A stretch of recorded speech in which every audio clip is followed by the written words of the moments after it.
ನಿಮ್ಮೆಲ್ಲರಿಗೂ ತಂದೆಯ ದೇವನಾಮದಲ್ಲೂ ನಮ್ಮ ರಕ್ಷಕನ ಒಡೆಯನಾಗಿರಂತ ಯೇಸು ಕ್ರಿಸ್ತು ನಾಮದಲ್ಲೂ ವಂದನೆಗಳು ಸಲ್ಲಿಸುತ್ತಾ ಈ ದಿನದ ಒಂದು ವಾಲ್ಯೂಮ್ ಸ್ಟಡಿ ನಾವೇನ್ ಮಾಡೋಣ, ನಾವು ಶುರು ಮಾಡೋಣ.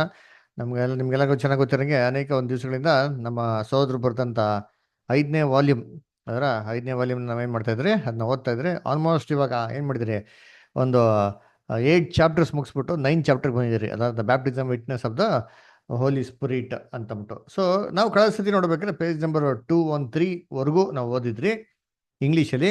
ಆ 213 ಇವರ ಕಂಟಿನ್ಯೂಷನು ಕನ್ನಡದಲ್ಲಿ 131 ಅಲ್ವರ.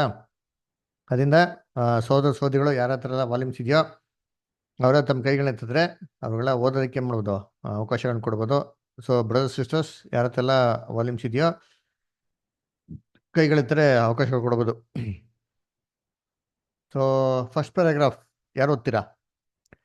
ಪಾಯಿಂಟ್ ನಂಬರ್ 3 ಅಂತಿದೆ ನೋಡಿ, ಕನ್ನಡದಲ್ಲಿ ಯಾರು ಓದ್ತೀರಾ?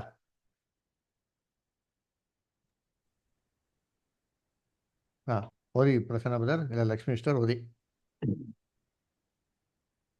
ದೇವರ ಕಡೆಗೆ ಪರಿವರ್ತಿತನಾದ ಪ್ರಪ್ರಥಮ ಅನ್ಯಜನವಾಗಿದ್ದ ಕೊರ್ನೇಲನ ಅಂಗೀಕಾರ ಸಮಯದಲ್ಲಿ ದೇವರ ಶಕ್ತಿಯ ವಿಶೇಷವಾದ ಪ್ರಕಟಣೆಯೊಂದು ಅಗತ್ಯವಾಗಿತ್ತು. ಅಪೊಸ್ತಲ ಕೃತ್ಯಗಳು 10ನೇ ಅಧ್ಯಾಯ ಓದಿರಿ.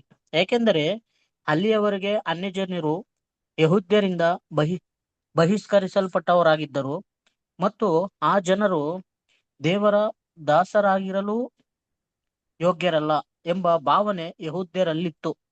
ಇದರ ಪರಿಣಾಮವಾಗಿ ಯಹೂದ್ಯ ವಿಶ್ವಾಸಿಗಳಿಗೆ ಯಾರಾದರೂ ಅವರುಗಳು ಸಹ ಈ ಕೃಪೆಗೆ ಪಾತ್ರರಾದರೆಂದು ಪ್ರಕಟಿಸುವವರಿಗೆ ಈ ಅನ್ಯಜನರು ದೇವರ ಮಕ್ಕಳೆಂಬ ಉನ್ನತ ಸ್ಥಾನಕ್ಕೆ ಏರಿಸಲ್ಪಡುತ್ತಾರೆಂದು ಕಂಡು ಬಂದಿರಲಿಲ್ಲ. Okay, thank you brother. ಸರಿ, ನೋಡ್ಬೇಕಾದ್ರೆ ದೇವರು ತನ್ನ ಪವಿತ್ರಾತ್ಮನ ಅನ್ಯ ಜನಾಂಗದವ್ರ ಮೇಲೆ ಏನು ಮಾಡ್ತಾರೆ, ಸುರಿಸ್ತಾರೆ ಅಲ್ವರ. ಸೊ ಯಾರು ಅನ್ಯ ಜನಾಂಗದಲ್ಲಿ ಮೊದಲು ಕ್ರಿಸ್ತನ ನಂಬಿ ಸತ್ಯಕ್ಕೆ ಬಂದಿರೋಂಥ ಅನ್ಯ ಜನಾಂಗದವ್ರು ಯಾರು? ಮೊದಲು ಯಾರು ಬಂದಿದ್ದ? ಕೊರ್ನೇಲ. ವೆರಿ ಗುಡ್, ಕೊರ್ನೇಲಿಯನೋ ಅದರ. ಸೊ ಕೊರ್ನೇಲ್ ನೋಡ್ಬೇಕಾದ್ರೆ ಮೊದಲು ಅನ್ಯ ಜನ ಕನ್ವರ್ಟ್ ಆಗಿ ಕ್ರಿಸ್ತನ್ ಕಡೆಗೆ ಬಂದಿತ್ತು ಅದರ. ಸರಿ, ಇವಾಗ ಅವರಲ್ಲಿ ದೇವರು ಪವಿತ್ರಾತ್ಮ ಏನ್ ಮಾಡ್ತಾರೆ, ದಯಪಾಲಿಸ್ತಾರೆ ಅದರ. ಇದನ್ನ ದಯಪಾಲಿಸ್ಬೇಕಾದ್ರೆ ಕೂಡ ಈ ಪೆಂಟಿಕಾಸ್ಟಲ್ಲಿ ಹೇಗ್ ನಡೀತೋ ಅದರ ಅದೇ ತರ ಎಲ್ಲಾ ಜನಗಳ ಮುಂದೆ ಏನ್ ಮಾಡ್ತಾರೆ, ದೇವರು ಅವರನ್ನು ಪವಿತ್ರಾತ್ಮ ಮೇಲೆ ಸುರಿಸ್ತಾರೆ. ಯಾಕೆ ಇದನ್ನ ಎಲ್ಲರ ಮುಂದೆ ಮಾಡಬೇಕಾಗಿತ್ತು ಅಲ್ವಾ? ಇವಾಗ ನೋಡಿ, ನಾವೆಲ್ಲ ಬ್ಯಾಪ್ಟಿಸಮ್ ತೊಗೊಂಡಾಗ ನಮ್ಮಲ್ಲಿ ಯಾವುದೇ ರೀತಿ ಸಿಗ್ನಿಫಿಕೆನ್ಸ್ ಬರಲ್ಲ. ಬ್ಯಾಪ್ಟಿಸಮ್ ತೊಗೊಂಡಾಗ ನಮ್ಮ ಪವಿತ್ರಾತ್ಮ ನಮ್ಗೆ ಬಂತು ಅಂತ ನಮ್ಗೆ ಏನಾರು ಹೊರಗಡೆ ಏನಾರು ಬರ್ತದ, ಸೈನ್ಸ್ಗಳು ಏನಾರ ಸೂಚನೆಗಳು ಬರ್ತಾರ ಅಂದ್ರೆ ಯಾವುದೂ ಇರಲ್ಲ. ಆದರೆ ಪೆಂಟಿಕಾಸ್ಟಲ್ಲಿ ಬಂತು ಅಂತ ನೋಡ್ತೀರಿ, ಕೊರ್ನೇಲಿಯನ್ಗೆ ಬಂತು ಅಂತ ನೋಡ್ತೀರಿ. ಯಾಕೆ ಕೊರ್ನೇಲಿಯನ್ಗೆ, ಅನ್ಯ ಜನಗಳಲ್ಲಿ ಮೊದಲು ಬಂದವ್ರಿಗೆ ಯಾಕೆ ಈ ಥರ ಅನುಮತಿ ಕೊಡ್ಬೇಕಾಗಿತ್ತು, ಯಾಕೆ ಈ ಥರ ದೇವ್ರು ಬಿಡ್ಬೇಕಾಗಿತ್ತು ಅಂತಂದ್ರೆ, ಇವರು ಅನ್ಯ ಜನಾಂಗದವರು. ಯಹೂದ್ಯರು ಅನ್ಯ ಜನಾಂಗದವ್ರನ್ನ ಯಾವ ಥರ ಭಾವಿಸ್ತಾ ಇದ್ರು ಅಂತಂದ್ರೆ, ಅವ್ರಿಗೂ ದೇವ್ರಿಗೂ ಯಾವುದೇ ರೀತಿ ಸಂಬಂಧ ಇಲ್ಲ ಅಂತ ಏನ್ ಮಾಡ್ತಾ ಇದ್ರು, ಭಾವಿಸ್ತಾ ಇದ್ರು. ಯಾಕಂದ್ರೆ ಇವರು ದೇವರಿಂದ ಏನಾದವರು, ತುಂಬಾ ದೂರವಾದವರು. ನಾವು ಗಲಾತ್ಯ ಪುಸ್ತಕದಲ್ಲಿ ಓದ್ತಿರಲ್ಲ, ನಾವೆಲ್ಲ ಏನಾಗಿದೆ, ದೇವರಿಗೆ ಶತ್ರುಗಳಾಗಿದ್ರಿ ಅದರ, ಅವರು ವಿರುದ್ಧವಾಗಿದ್ರಿ ಅಲ್ಲರ. ನಾವೇನಾಗಿದೆ, ದೇವರಿಂದ ನಾವು ತುಂಬಾ ದೂರವಾಗಿದ್ರಿ ಅಂತ ನಾವೇನ್ ಮಾಡ್ತೀರಿ ಅಲ್ಲಿ ನೋಡ್ತೀರಿ ಅದರ. ಅದನ್ನ ನೋಡ್ಬೇಕಾದ್ರೆ ಇವ್ರಿಗೂ ದೇವ್ರಿಗೂ ಯಾವುದೇ ರೀತಿ ಒಂದು ಸಂಬಂಧ ಇರ್ತಾ ಇರಲ್ಲ. ಆಮೇಲೆ ಆ ಯಹೂದ್ಯರು ಅನ್ಯ ಜನಾಂಗದವ್ರನ್ನ ಯಾವ ತರ ನೋಡ್ತಾ ಇದ್ರಪ್ಪ ಅಂತಂದ್ರೆ, ಅಶುದ್ಧದ ತರ ಏನ್ ಮಾಡ್ತಾ ಇದ್ರು, ನೋಡ್ತಾ ಇದ್ರು ಅದರ. ಅದಕ್ಕೆ ನಮ್ಗೆ ಚೆನ್ನಾಗ್ ಗೊತ್ತು, ಯಹೂದ್ಯರ ಒಂದು ಕಾಲದಲ್ಲಿ ಅನ್ಯ ಜನಾಂಗದಲ್ಲಿ ಯಾವುದೇ ರೀತಿ ದೈವಿಕ ಕೃಪೆ ಅವ್ರಿಗೆ ನೋಡಿಸ್ತಾ ಇರಲಿಲ್ಲ. ಯೇಸು ಕ್ರಿಸ್ತನ ಕಾಲದಲ್ಲಿ ಕೂಡ ಅದ್ಭುತ ಮಾಡ್ಬೇಕಾದ್ರೆ ಎಷ್ಟೋ ಜನಗಳಿಗೆ ಅದ್ಭುತ ಮಾಡಿದ್ರು. ಅಲ್ಲಿ ಒಂದು ಸ್ತ್ರೀಗೆ ಏನ್ ಮಾಡ್ತಾರೆ, ಅದ್ಭುತ ಮಾಡ್ಬೇಕಾದ್ರೆ ಆ ಸ್ತ್ರೀ ಬಂದು ಕೇಳ್ಕೊಳ್ತಾರೆ, ನನ್ನ ಮಗನಿಗೆ ದವಾಡಿದೆ, ದಯವಿಟ್ಟು ಬಿಡಿಸು ದೇವ್ರೆ ಅಂತ ಹೇಳ್ಬೇಕಾರೆ, ಅವಾಗ ಯೇಸು ಕ್ರಿಸ್ತ ಏನ್ ಮಾಡಲ್ಲ, ಅವ್ರಿಗೆ ಕಿವಿನೇ ಕೊಡೋದಿಲ್ಲ. ಅವ್ರ ಪಾಯಿಂಟ್ ಅವ್ರು ಏನ್ ಮಾಡ್ತಾರೆ, ಹೋಗ್ತಾ ಇರ್ತಾರೆ. ತುಂಬಾ ಪೀಡಿಸ್ತಾಳೆ.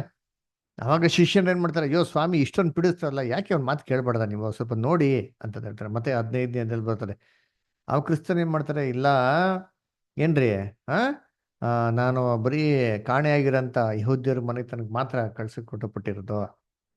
ಮಕ್ಳುಗಳು ತಿನ್ನೋಂಥ ರೊಟ್ಟಿನ ತೆಗೆದುಬಿಟ್ಟು ನಾಯಿಗಳಿಗೆ ಹಾಕೋದೇನಲ್ಲ, ಅದು ಸರಿ ಅಲ್ಲ, ಹಂಗೆ ಮಾಡಬಾರ್ದು ಅಂತ ಏನ್ ಮಾಡ್ತಾರೆ ಹೇಳ್ತಾರೆ. ಇಮ್ಮಿಡಿಯಾಗೆ ಆ ಸ್ತ್ರೀ ಏನ್ ಕೇಳ್ಕೊಂತಾರೆ, ಹೌದು ಸ್ವಾಮಿ, ನಾವೆಲ್ಲ ನಾಯಿಗಳೇ, ಅಶುದ್ಧರು ಅದರ, ಅದನ್ನೆಲ್ಲ ನೀವೇನ್ ಮಾಡಂಗಿಲ್ಲ, ಅದನ್ನೆಲ್ಲ ಮುಟ್ಟಂಗಿಲ್ಲ ಆದರೂ ಕೂಡ ನಾಯಿಗಳು ಏನು ಮಾಡ್ತಾರೆ, ಯಜಮಾನ ಮೇಲೆ ಬಿಡೋಂಥದ್ದು ತಿಂತವಲ್ಲ ಆ ಥರ. ದಯವಿಟ್ಟು ನೀವು ಏನು ಮಾಡಿ, ಸ್ವಲ್ಪ ಏನೋ ತುಂಡು ಗಿಂಡು ಹಾಕಿ ಸ್ವಲ್ಪ ಭಿಕ್ಷೆ ಹಾಕಿ ಅನ್ನಂಗೆ ಅಲ್ವರ. ಸೊ ಹಳೆ ಒಡಂಬಡಿಕೆಯಲ್ಲಿ ಕೂಡ ನಾವೇನು ಮಾಡ್ತೀರಿ ನೋಡ್ತೀರಿ, ಎಷ್ಟೋ ಜನ ಕುಷ್ಠರೋಗಿಗಳಿದ್ರು. ಅದೇ ನಾಮನ್ ಮಾತ್ರ ದೇವ್ರು ಏನು ಮಾಡಿದ್ರು, ವಾಸಿ ಮಾಡಿದ್ರು ಅಲ್ವರ. ಆ್ಯಕ್ಚುಲಿ ನೋಡ್ಬೇಕಾದ್ರೆ ಅನ್ಯ ಜನಾಂಗದ ಯಾವುದೇ ರೀತಿ ಫೇವರು ಇಲ್ಲ. ಆದ್ರಿಂದ ನೋಡ್ಬೇಕಾದ್ರೆ ಇಲ್ಲಿ ಪವಿತ್ರಾತ್ಮನ ಅನ್ಯ ಜನಗಳ ಮೇಲೆ ಕೊಟ್ಟವ್ರೆ, ಅವ್ರದ್ದು ಕೂಡ ದೇವ್ರ ಮಕ್ಕಳಾಗಿ ಸ್ವೀಕಾರ ಮಾಡೋರೆ ಅಂತಂದ್ಬಿಟ್ಟು, ಇದು ಶಿಷ್ಯರುಗಳಿಗೆಲ್ಲ ಹೇಗಪ್ಪ ತಿಳಿಸ್ಬೇಕಾಗಿತ್ತು ಅಂತಂದ್ರೆ, ಇದು ಔಟ್ವರ್ಡ್ ಆಗಿ ಏನಾಗಿರ್ಬೇಕಾಗ್ತದೆ, ಅದು ಗೊತ್ತಾಗೋ ಥರ ಇರ್ಬೇಕಾಯ್ತು. ಅದಕ್ಕೆ ಏನು ಮಾಡ್ತಾರೆ ದೇವರು, ಯಾವ ಥರ ಏನ್ರಿ ಯಹೂದ್ಯರಿಗೆ ಪವಿತ್ರಾತ್ಮ ಕೊಟ್ರೋ ಅದೇ ಪ್ರಕಾರ ಇವ್ರಿಗೂ ಕೂಡ ಏನು ಮಾಡ್ತಾರೆ ದೇವರು ದಯಪಾಲಿಸ್ತಾರೆ. ಓಕೆನಾ. ಸರಿ, ನೆಕ್ಸ್ಟ್ ಪ್ಯಾರಾಗ್ರಾಫ್ ಓದೋಣ.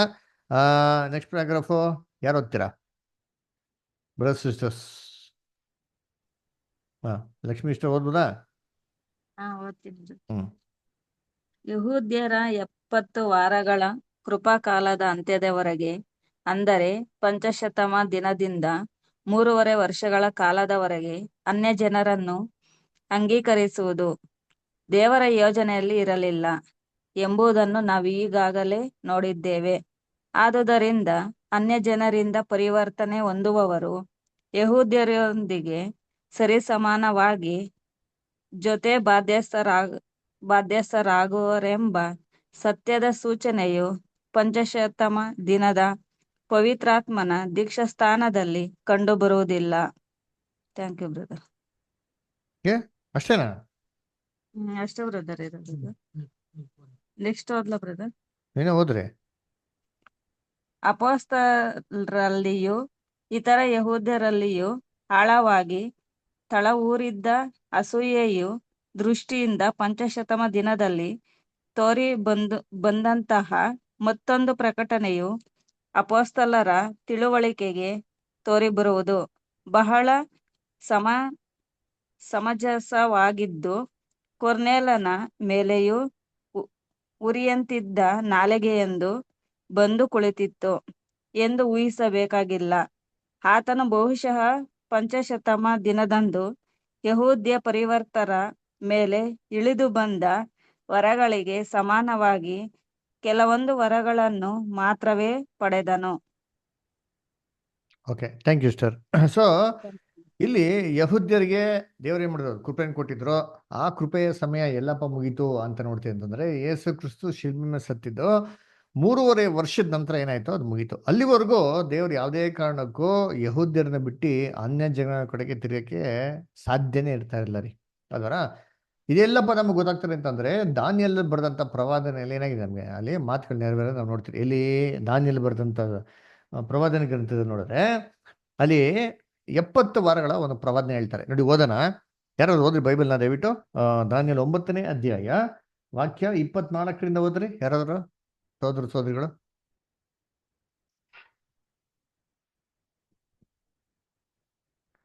ಎಲ್ಲಿ ಈ ದರ್ಶನವನ್ನು ಗ್ರಹಿಸಿಕೊ. ಅಧರ್ಮವನ್ನು ಕೊನೆಗಾಣಿಸುವುದು, ಪಾಪಗಳನ್ನು ತೀರಿಸುವುದು, ಅಪರಾಧವನ್ನು ನಿವಾರಿಸುವುದು, ಸನಾತನ ಧರ್ಮವನ್ನು ಸ್ಥಾಪಿಸುವುದು, ಕನಸನ್ನು ಪ್ರವಾದಿಯ ನುಡಿಯನ್ನು ಮುದ್ರೆ ಹಾಕಿ ಯಥಾರ್ಥ ಮಾಡುವುದು, ಅತಿ ಪರಿಶುದ್ಧವಾದದ್ದನ್ನು ಅಭಿಷೇಕಿಸುವುದು, ಇವೆಲ್ಲ ನೆರವೇರುವುದಕ್ಕೆ ಮೊದಲು ನಿನ್ನ ಜನಕ್ಕೂ ನಿನ್ನ ಪರಿಶುದ್ಧ ಪುರಕ್ಕೂ 70 ವಾರಗಳು ಕಳೆಯಬೇಕು ಎಂದು ನಿಷ್ಕರ್ಷೆಯಾಗಿದೆ. ನೋಡ್ರ ಏನಂತಾರೆ ಅಲ್ಲಿ, ಅಭಿಷೇಕ ಮಾಡೋದಿಕ್ಕು ಅಂತ ಹೇಳ್ತಾರೆ. ಅದರ ಅಂದ್ರೆ ಮಹಾಪರಿಶುದ್ಧವಾದದ್ದನ್ನು ಅಭಿಷೇಕ ಮಾಡೋದಕ್ಕೆ 70 ವಾರಗಳಿಂದ ಫಿಕ್ಸ್ ಆಗಿದೆ ಅಂತ ಹೇಳ್ತಾರೆ. ಹಾಗಾದ್ರೆ ಯಹೂದ್ಯರಿಗೆ ದೇವ್ರು ಕೊಟ್ಟಂತ ಒಂದು ಸ್ಪೆಷಲ್ ಫೇವರ್ ಏನಪ್ಪಾ ಅಂದ್ರೆ 70 ವೀಕ್ಸ್ ಎಂಬ ದೇವ್ರು ಎತ್ತಿಟ್ಬಿಡಿದ್ರು ಯಹೂದ್ಯರಿಗೆ ಅಂತ. ಆ ಟೈಮಲ್ಲಿ ಯಹೂದ್ಯರನ್ನ ಬಿಟ್ಟರೆ ಅನ್ಯ ಜನಕ್ಕೆ ಹೋಗ್ತಾನೆ ಇರ್ಲಿಲ್ವಂತೆ. ಆ 70 ವಾರದಲ್ಲಿ ಯಹೂದ್ಯರಿಗೆ ಏನ್ ಕೆಲಸಗಳಾಗಬೇಕು ಅಂತ ಎಲ್ಲ ಹೇಳ್ತಾರೆ. ಮುದ್ರೆ ಹಾಕೋದು ಏನ್ರಿ, ಪ್ರವಾದಗಳ ದೀರ್ಘದರ್ಶನಗಳನ್ನ ಅದರ ಕಂಚುಗಳನ್ನೆಲ್ಲ ಮುದ್ರೆ ಹಾಕಿ ಯಥಾರ್ಥ ಮಾಡೋಂಥದ್ದು, ಕ್ರಿಸ್ತರಿ ಮಾಡೋಕೆ ಕೆಲಸಗಳ ಮಾಡಬೇಕು. ಆಮೇಲೆ ಪರಿಶುದ್ಧವಾದದ್ದು, ಏನು ಪರಿಶುದ್ಧವಾದದ್ದು, ಅದರ ಅನ್ಯ ಜನಗಳೇನ್ರಿ ಅಶುದ್ಧವಾದದ್ದು. ಪರಿಶುದ್ಧವಾಗಿರೋಂಥ ಸಭೆನ ಪರಿಶುದ್ಧ ಆತ್ಮದಿಂದ ಅಭಿಷೇಕ ಮಾಡೋದು ಕೂಡ ಏನಾಗಿತ್ತಂತೆ, ಇದು 70 ವಾರದಲ್ಲಿ ಮುಗಿತು. ಅದಕ್ಕೆ ಯಹೂದ್ಯರಿಗೆ 70 ವಾರ ಒಳಗಡೆನೇ ಮಾಡಿದ್ದು ಪೆಂಟಿಕಾಸ್ಟ್ ದಿನ ಪವಿತ್ರಾತ್ಮ ಕೊಟ್ಟಿದ್ದು. ಸರಿ, ಈ ಕಾಲ ಎಲ್ಲಿಂದ ಆರಂಭ ಆಗಬೇಕು, ಎಲ್ಲಿಗೆ ಅಂತ್ಯ ಆಗಬೇಕು, ಹಂಗೆ ಓದಿ ಹೋದ್ರೆ ಮುಂದಕ್ಕೆ ಕಂಟಿನ್ಯೂ. ಇದನ್ನು ತಿಳಿದು ಮಂದಟ್ಟು ಮಾಡಿಕೊ. ಯೆರೂಸಲೇಮು ಜೀರ್ಣೋದ್ಧಾರವಾಗಿ ಕಟ್ಟಲ್ಪಡಲಿ ಎಂಬ ದೈವೋಕ್ತಿಯು ಹೊರಡುವುದಂದಿನಿಂದ ಅಭಿಷಿಕ್ತನಾದ ಪ್ರಭು ಬರುವುದರೊಳಗೆ 7 ವಾರಗಳು ಕಳೆಯಬೇಕು.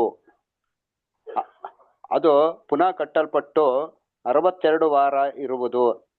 ನೋಡ್ರಾ, ಸೊ ಹೇಳ್ತಾರೆ ಇಲ್ಲಿ ನೋಡಪ್ಪ, ನೀನು ಮಂದಟ್ಟು ಮಾಡಿಕೋ, ಏನ್ರಿ ಯೆರೂಸಲೇಮ್ ಜೀರ್ಣೋದ್ಧಾರವಾಗಿ ಏನ್ರಿ ಕಟ್ಟಲ್ಪಡ್ತಲ್ಲ, ಅಲ್ಲಿಂದ ಹಿಡಿದು ಪ್ರಭುವಾಗಿರಂತ ಮೆಸ್ಸಿಯ ಬರುವ ತನಕ ಎಷ್ಟು ವಾರಗಳಾಗಬೇಕು ಅಂತಂದ್ರೆ 7 62 ವಾರಗಳು ಕಳೆಯಬೇಕು. 62 ಮತ್ತೆ ಇನ್ನೊಂದು 7 ವಾರ ಬರ್ತಾರೆ, 2 ಸೇರಿಸ್ಬೇಕು. ಸೊ ಅವಾಗ ಏನಂತ 69 ವಾರಗಳು ಆಗಬೇಕು ಅಂತ ಹೇಳ್ತಾರೆ. 69 ವಾರಗಳಾಗಿದ್ಮೇಲೆ ಮಸಿ ಏನಾಗಬೇಕಂತ ಅಲ್ಲಿ ಬರ್ಬೇಕಂತೆ, ಎಲ್ಲಿ ಯಹೂದ್ಯರ ನಡುವೆ. ಅದರ ಅವ್ರು ಬಂದ್ಬಿಟ್ಟು ಏನ್ ಮಾಡ್ಬೇಕು, 26ನೇ ವಾಕ್ಯ ಬರ್ತಾರೆ ಇವಾಗ ಓದಿ. 62 ವಾರಗಳಾದ ಮೇಲೆ ಅಭಿಷಿಕ್ತನೊಬ್ಬನು ಛೇದಿಸಲ್ಪಡುವನು. ನೋಡ್ರ, ಯಾವ ಅವನಿಗೆ 62 ವಾರಗಳು? 62 ಪ್ಲಸ್ 7 ಒಳಗಾಯ್ತಲ್ಲ, 69 ವಾರಗಳಾದ ಮೇಲೆ ಮಸಿಯನ್ನು ಏನಾಗಬೇಕಂತೆ, ಛೇದಿಸಲ್ಪಡ್ಬೇಕು. ಯಾವಾಗ? 69ನೇ ವಾರದಲ್ಲೇ ಬಂದು 69ನೇ ವಾರದಲ್ಲಿ ಸಾಯೋದಿಕ್ ಸಾಧ್ಯನಾ? ಇಲ್ಲ. ಮತ್ತೆ ಯಾವಾಗ ಅಂದ್ರೆ 27ನೇ ವಾಕ್ಯ ಓದಿ ಕೊಟ್ಟಿದ್ರಲ್ಲಿ, 27 ಬರ್ತಾರೆ. ಆ ಪ್ರಭುವು ಒಂದು ವಾರದ ಮಟ್ಟಿಗೆ ಬಹು ಜನರೊಂದಿಗೆ ದೃಢವಾದ ಒಡಂಬಡಿಕೆಯನ್ನು ಮಾಡಿಕೊಳ್ಳುವನು. ಅರ್ಧ ವಾರ ಯಜ್ಞ ನೈವೇದ್ಯಗಳನ್ನು ನಿಲ್ಲಿಸುವನು. ನೋಡ್ರ, ಅರ್ಧ ವಾರ ಯಜ್ಞ ನೈವೇದ್ಯಗಳನ್ನ ನಿಲ್ಲಿಸುವನಂತೆ. ಅಂದ್ರೆ ಯೇಸು ಕ್ರಿಸ್ತು 69ನೇ ವಾರದಲ್ಲಿ ಬಂದು ಅರ್ಧ ವಾರ ಯಹೂದಿ ಏನ್ ಮಾಡ್ತಂತೆ, ಅಲ್ಲಿ ಯಜ್ಞ ನೈವೇದ್ಯಗಳು ನಿಲ್ಲಿಸ್ತಂತೆ. ಯಾವ ರೀತಿ ಕ್ರಿಸ್ತನ ಶಿಲ್ಬೆ ಮೇಲೆ ತನ್ನ ಪ್ರಾಣ ಕೊಡೋದ್ರ ಮುಖಾಂತರ 3.5 ವರ್ಷ, ಅರ್ಧ ವಾರ ಅಂದೇನೆ 3.5 ದಿನ, ಪ್ರವಾದಿಗೆ 1 ದಿನ ಅಂದ್ರೆ ಎಷ್ಟು ವರ್ಷ? 1 ವರ್ಷ. ವೆರಿ ಗುಡ್, 1 ವರ್ಷ. ಸೊ ಅವಾಗ 3.5 ದಿನ ಅಂತಂದ್ರೆ 3.5 ವರ್ಷ ಅಲ್ವರ. ಹಂಗಂದ್ರೆ ಏನಪ್ಪ ಅರ್ಥ ಅಂತಂದ್ರೆ, ಕರ್ತನಲ್ಲಿ ಪ್ರೀತಿ ಅಂತ ಸಹೋದರರೇ, ಯೇಸು ಕ್ರಿಸ್ತನ ಬ್ಯಾಪ್ಟಿಸಮ್ ತಗೊಂಡಾಗಿಂದ 3.5 ವರ್ಷ ಮಿನಿಸ್ಟ್ರಿ ಮಾಡಿದ್ರು. ಈ ವಾಕ್ಯ ಬಿಟ್ಟು ಬೇರೆ ಬೈಬಲ್ನಲ್ಲಿ ಯಾವ ವಾಕ್ಯನೂ ಇಲ್ಲ ಯೇಸು ಕ್ರಿಸ್ತು 3.5 years ಮಿನಿಸ್ಟ್ರಿ ಮಾಡಿದ್ರು ಅಂತ. ಸೊ 3.5 years ಕ್ರಿಸ್ತನ್ ಏನ್ ಮಾಡ್ತಾರೆ, ಸೇವೆ ಮಾಡ್ತಾರೆ. ಅರ್ಧ ವಾರದಲ್ಲಿ ಯಜ್ಞ ನೈವೇದ್ಯಗಳೆಲ್ಲ ಏನ್ ಮಾಡ್ತಾರೆ, ಅವ್ರು ನಿಲ್ಲಿಸ್ಬಿಡ್ತಾರೆ. ಹೆಂಗೆ ಅಂದ್ರೆ ತನ್ನನ್ನು ತಾನೇ ದೇವರಿಗೆ ಏನ್ರಿ ಒಂದು ಬಲಿಯಾಗಿ ಅರ್ಪಿಸಿದ್ಮೇಲೆ, ದೇವರ ನೀತಿನೆಲ್ಲ ತೃಪ್ತಿಪಡಿಸಿದ್ಮೇಲೆ ಇನ್ನು ಯಾವ ಬಲಿಯ ಅವಶ್ಯಕತೆ ಇಲ್ಲ. ಅದಕ್ಕೇನು ಹೇಳ್ತಾರೆ, ಯಜ್ಞ ನೈವೇದ್ಯಗಳನ್ನ ನಿಲ್ಲಿಸ್ಬಿಟ್ರು ಅಲ್ವರ. ಆಮೇಲೆ ಬಹು ಜನಗಳ ಏನ್ ಮಾಡ್ತಾರೆ, ದೇವರು ಒಡಂಬಡಿಕೆ ಮಾಡ್ಕೊಂತಾರಂತ. ಹಂಗಾರೆ ಅದಕ್ಕೆ ನೋಡ್ಬೇಕಾರೆ ಯೇಸು ಕ್ರಿಸ್ತು ಯಾವಾಗ ಶಿವನ ಸತ್ತರೋ ಅನೇಕ ಜನಗಳ ಶಿಷ್ಯನ ಹತ್ರ ಮಾಡೋದು ಒಡಂಬಡಿಕೆನ ಮಾಡ್ಕೊಂಡ್ರು. ಏನು ಒಡಂಬಡಿಕೆ? ಯಾರು ಬಲಿಯ ಮುಖಾಂತರ ಒಡಂಬಡಿಕೆ ಮಾಡ್ಕೊಂಡಿದಾರ ಅಂತ ಹೇಳ್ತಲ್ಲ, ನಾವು ಒಟ್ಟಿಗೆ ಸೇರಿಸಿ ಅಂತ ಹೇಳ್ತಲ್ಲ, ಆ ಥರ ಒಂದು ಒಡಂಬಡಿಕೆ ಕಾನ್ಸಿಕ್ರೇಷನ್ ಮಾಡೋದು ಬಹು ಜನ ಮಾಡ್ಕೊಂಡ್ರು. ಇದು ಸ್ಪೆಷಲ್ ಫೇವರ್ ಯಾರಿಗಪ್ಪ ಆಯ್ತು ಅಂದ್ರೆ ಯಹೂದರಿ. ಈ ಟೈಮ್ ಮುಗಿಯೋ ತನಕ ಕ್ರಿಸ್ತನು ಇದನ್ನ ಬಿಟ್ಟು ಯಾವುದೇ ಕಾರಣಕ್ಕೂ ಅನ್ಯ ಜನ ಕಡೆ ಹೋಗಕ್ಕೆ ಸಾಧ್ಯನೇ ಆಗ್ತದೆ. ಸೊ 3.5 ವರ್ಷ ಇದು ಮಾಡಿದ್ರು. ಅದರ 69 ಅರ್ಧ ವಾರದಲ್ಲಿ ಅವ್ರು ಮರಣ ಹೊಂದಿದ್ರು. 70 ವಾರ ಆಗೋದಕ್ಕೆ ಇನ್ನೊಂದು ಅರ್ಧ ವಾರ ಇತ್ತಲ್ಲ, ಆ ಅರ್ಧ ವಾರದಲ್ಲಿ ಶಿಷ್ಯನ್ರುಗಳ ಮುಖಾಂತರ ಅಂದ್ರೆ ಅಪೋಸ್ಟಲ್ಸ್ಗಳ ಮುಖಾಂತರ ಬರೀ ಯಹೂದ್ಯರಿಗೆ ಮಾತ್ರ ಸುವಾರ್ತೆ ಸಾರಿ, ಇನ್ನು ಅನೇಕ ಜನ ಯಹೂದ್ಯರುಗಳೇ ಮಾಡಿದ್ರು, ಶಿಷ್ಯನಾಗಿ ಸೇರಿಸ್ಕೊಂಡ್ರು. ಅದಕ್ಕೆ 3,000 ಜನ ಅಲ್ಲಿ ಏನಾಗಿದ್ದೋ ಬ್ಯಾಪ್ಟಿಸಮ್ ತೊಗೊಂಡಿದ್ದು, 5,000 ಜನ ಬ್ಯಾಪ್ಟಿಸಮ್ ತೊಗೊಂಡಿದ್ದು. ಇದೆಲ್ಲ ಯಾವಾಗ ಅಂತಂದ್ರೆ ಆ 70 ವಾರದ ಒಳಗಡೆನೆ. ಆ 70 ವಾರ ತೀರಿದ ಮೇಲೆ ಏನಾಗಬೇಕು ಇವಾಗ? ಅಫ್ಕೋರ್ಸ್ ಬೈ ಡಿಫಾಲ್ಟಾಗಿ ಏನಾಗಬೇಕು ಅಂದ್ರೆ ಸುವಾರ್ತೆ ಏನಾಗಬೇಕು, ಹೊರಗಡೆ ಇವಾಗ ಹೋಗ್ಬೇಕು ಅಲ್ವರ. ಇವಾಗ ಹೊರಗಡೆ ಹೋಗ್ಬೇಕಂದ್ರೆ ಸುವಾರ್ತೆಗೆ ಹೆಂಗೆ ಅಲ್ವರ, ಹೆಂಗೋ ಯಾರು ಹೋಗ್ತಾರೆ, ಯಾರು ತೊಗೊಂಡೋಗ್ತಾರೆ? ಯಹೂದ್ಯರೇ ತೊಗೊಳ್ಬೇಕು, ಶಿಷ್ಯನ್ಗಳು ತೊಗೊಳ್ಬೇಕು ಅಲ್ವರ. ಇವಾಗ ಅವ್ರಿಗೆ ಒಂದು ಸೂಚನೆ ಬೇಕಲ್ವಾ? ಅದನ್ನ ಹೋಗ್ಬಿಟ್ಟು ನೀವು ಯಹೂದ್ಯರಿಗೆ ಸುವಾರ್ತೆ ಸಾರ್ಬಿಡು ಅಂತಂದ್ರೆ ಆಯ್ತದ? ಅದಕ್ಕೆ ನೋಡ್ಬೇಕಾರೆ ಅದಕ್ಕೆ ಏನು ಮಾಡಿದ್ರು, ದೇವರು ಪೇತ್ರನ್ಗೆ ಒಂದು ದರ್ಶನ ಕೊಡ್ತಾರೆ. ಏನು ದರ್ಶನ ಕೊಡ್ತಾರೆ ನೋಡಿ, ಓದೋಣ. ಅಪೊಸ್ತಲ ಕೃತ್ಯಗಳು 10ನೇ ಅಧ್ಯಾಯ ನೋಡ್ಬೇಕಾದ್ರೆ 11ರಿಂದ 13ನೇ ವಾಕ್ಯ ಓದ್ಕೊಂಡ್ ನಿಂತೀನಿ. 11ರಿಂದ 16ವರೆಗೂ ಓದ್ರಿ. ಅವನು ಧ್ಯಾನ ಪರವಶನಾಗಿ ಆಕಾಶವು ತೆರೆದಿರುವುದನ್ನು, 4 ಮೂಲೆಗಳನ್ನು ಹಿಡಿದಿದ್ದ ದೊಡ್ಡ ಜೋಳಿಗೆಯಂತಿರುವ ಏನೋ ಒಂದು ವಸ್ತುವು ಭೂಮಿ ಮೇಲೆ ಇಳಿಯುವುದನ್ನು ಕಂಡನು. ಅದರೊಳಗೆ ಸಕಲ ವಿಧವಾದ ಪಶುಗಳು, ನೆಲದ ಮೇಲೆ ಹರಿದಾಡುವ ಕ್ರಿಮಿಕೀಟಗಳು, ಅಂತರಿಕ್ಷದಲ್ಲಿ ಹಾರಾಡುವ ಹಕ್ಕಿಗಳು ಇದ್ದವು. ನೋಡ್ರ, ಒಂದ್ ಜೋಳಿಗೆ ನೋಡ್ತಾರೆ. ಆ ಜೋಳಿಗೆಯಲ್ಲಿ ಆಕಾಶದಂತ ಎಲ್ಲಾ ಪ್ರಾಣಿ ಪಕ್ಷಿಗಳೆಲ್ಲ ಇತ್ತಂತೆ. ಒಂದ್ ಚಾಪೆ ಎಂತ ಇವೆಲ್ಲ ಇತ್ತಂತೆ ಅಲ್ವರ. ಅವಾಗ ನೋಡ್ಬಿಟ್ಟು ಆಗ ಪೇತ್ರನೇ, ಎದ್ದು ಕೊಯ್ದು ತಿನ್ನು ಎಂದು ಅವನಿಗೆ ಒಂದು ವಾಣಿ ಕೇಳಿಸಿತು. ನೋಡ್ರ, ಏನ್ ಹೇಳ್ತಾರೆ, ಎದ್ದು ಕುಯ್ದು ತಿನ್ನು ಅಂತಂದ್ಬಿಟ್ಟು ಒಂದು ವಾಣಿ ಕೇಳಿಸ್ತಂತೆ. ಅದರ ಯೋಚನೆ ಮಾಡಿರ್ತೀನಿ. ಫಸ್ಟ್ ಆಫ್ ಆಲ್ ಯಹೂದ್ಯರು ಪ್ರಾಣಿನ ಏನ್ ಮಾಡಂಗಿಲ್ಲ, ರಕ್ತ ಸಮೇತ ತಿನ್ನಂಗಿಲ್ಲ. ಅದು ಎಸ್ಪೆಷಲಿ ಅಶುದ್ಧವಾಗಿರೋದಂತೂ ಮುಟ್ಟಂಗೆ ಇಲ್ಲ.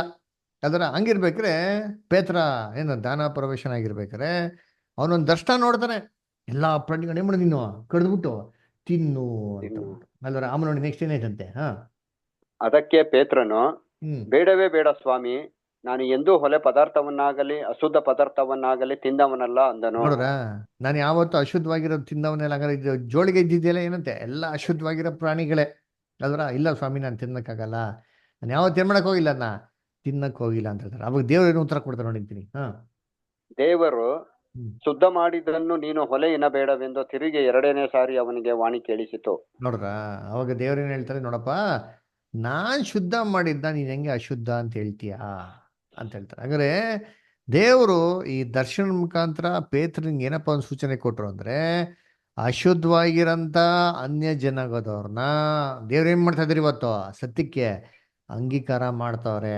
ಅದರಿಂದ ನೀನು ದೇವರು ಶುದ್ಧ ಮಾಡಿದ್ ನೀನ್ ಹೆಂಗೆ ಅಶುದ್ಧ ಅಂತ ಹೇಳ್ತೀಯಾ ಅಂತ ಏನ್ ಮಾಡ್ತಾರೆ, ಹೋಗಿ ತಿನ್ನು ಅಂದ್ರೆ ಏನರ್ಥ, ನೀನು ಅವ್ರನ್ನ ಅಂಗೀಕರಿಸು.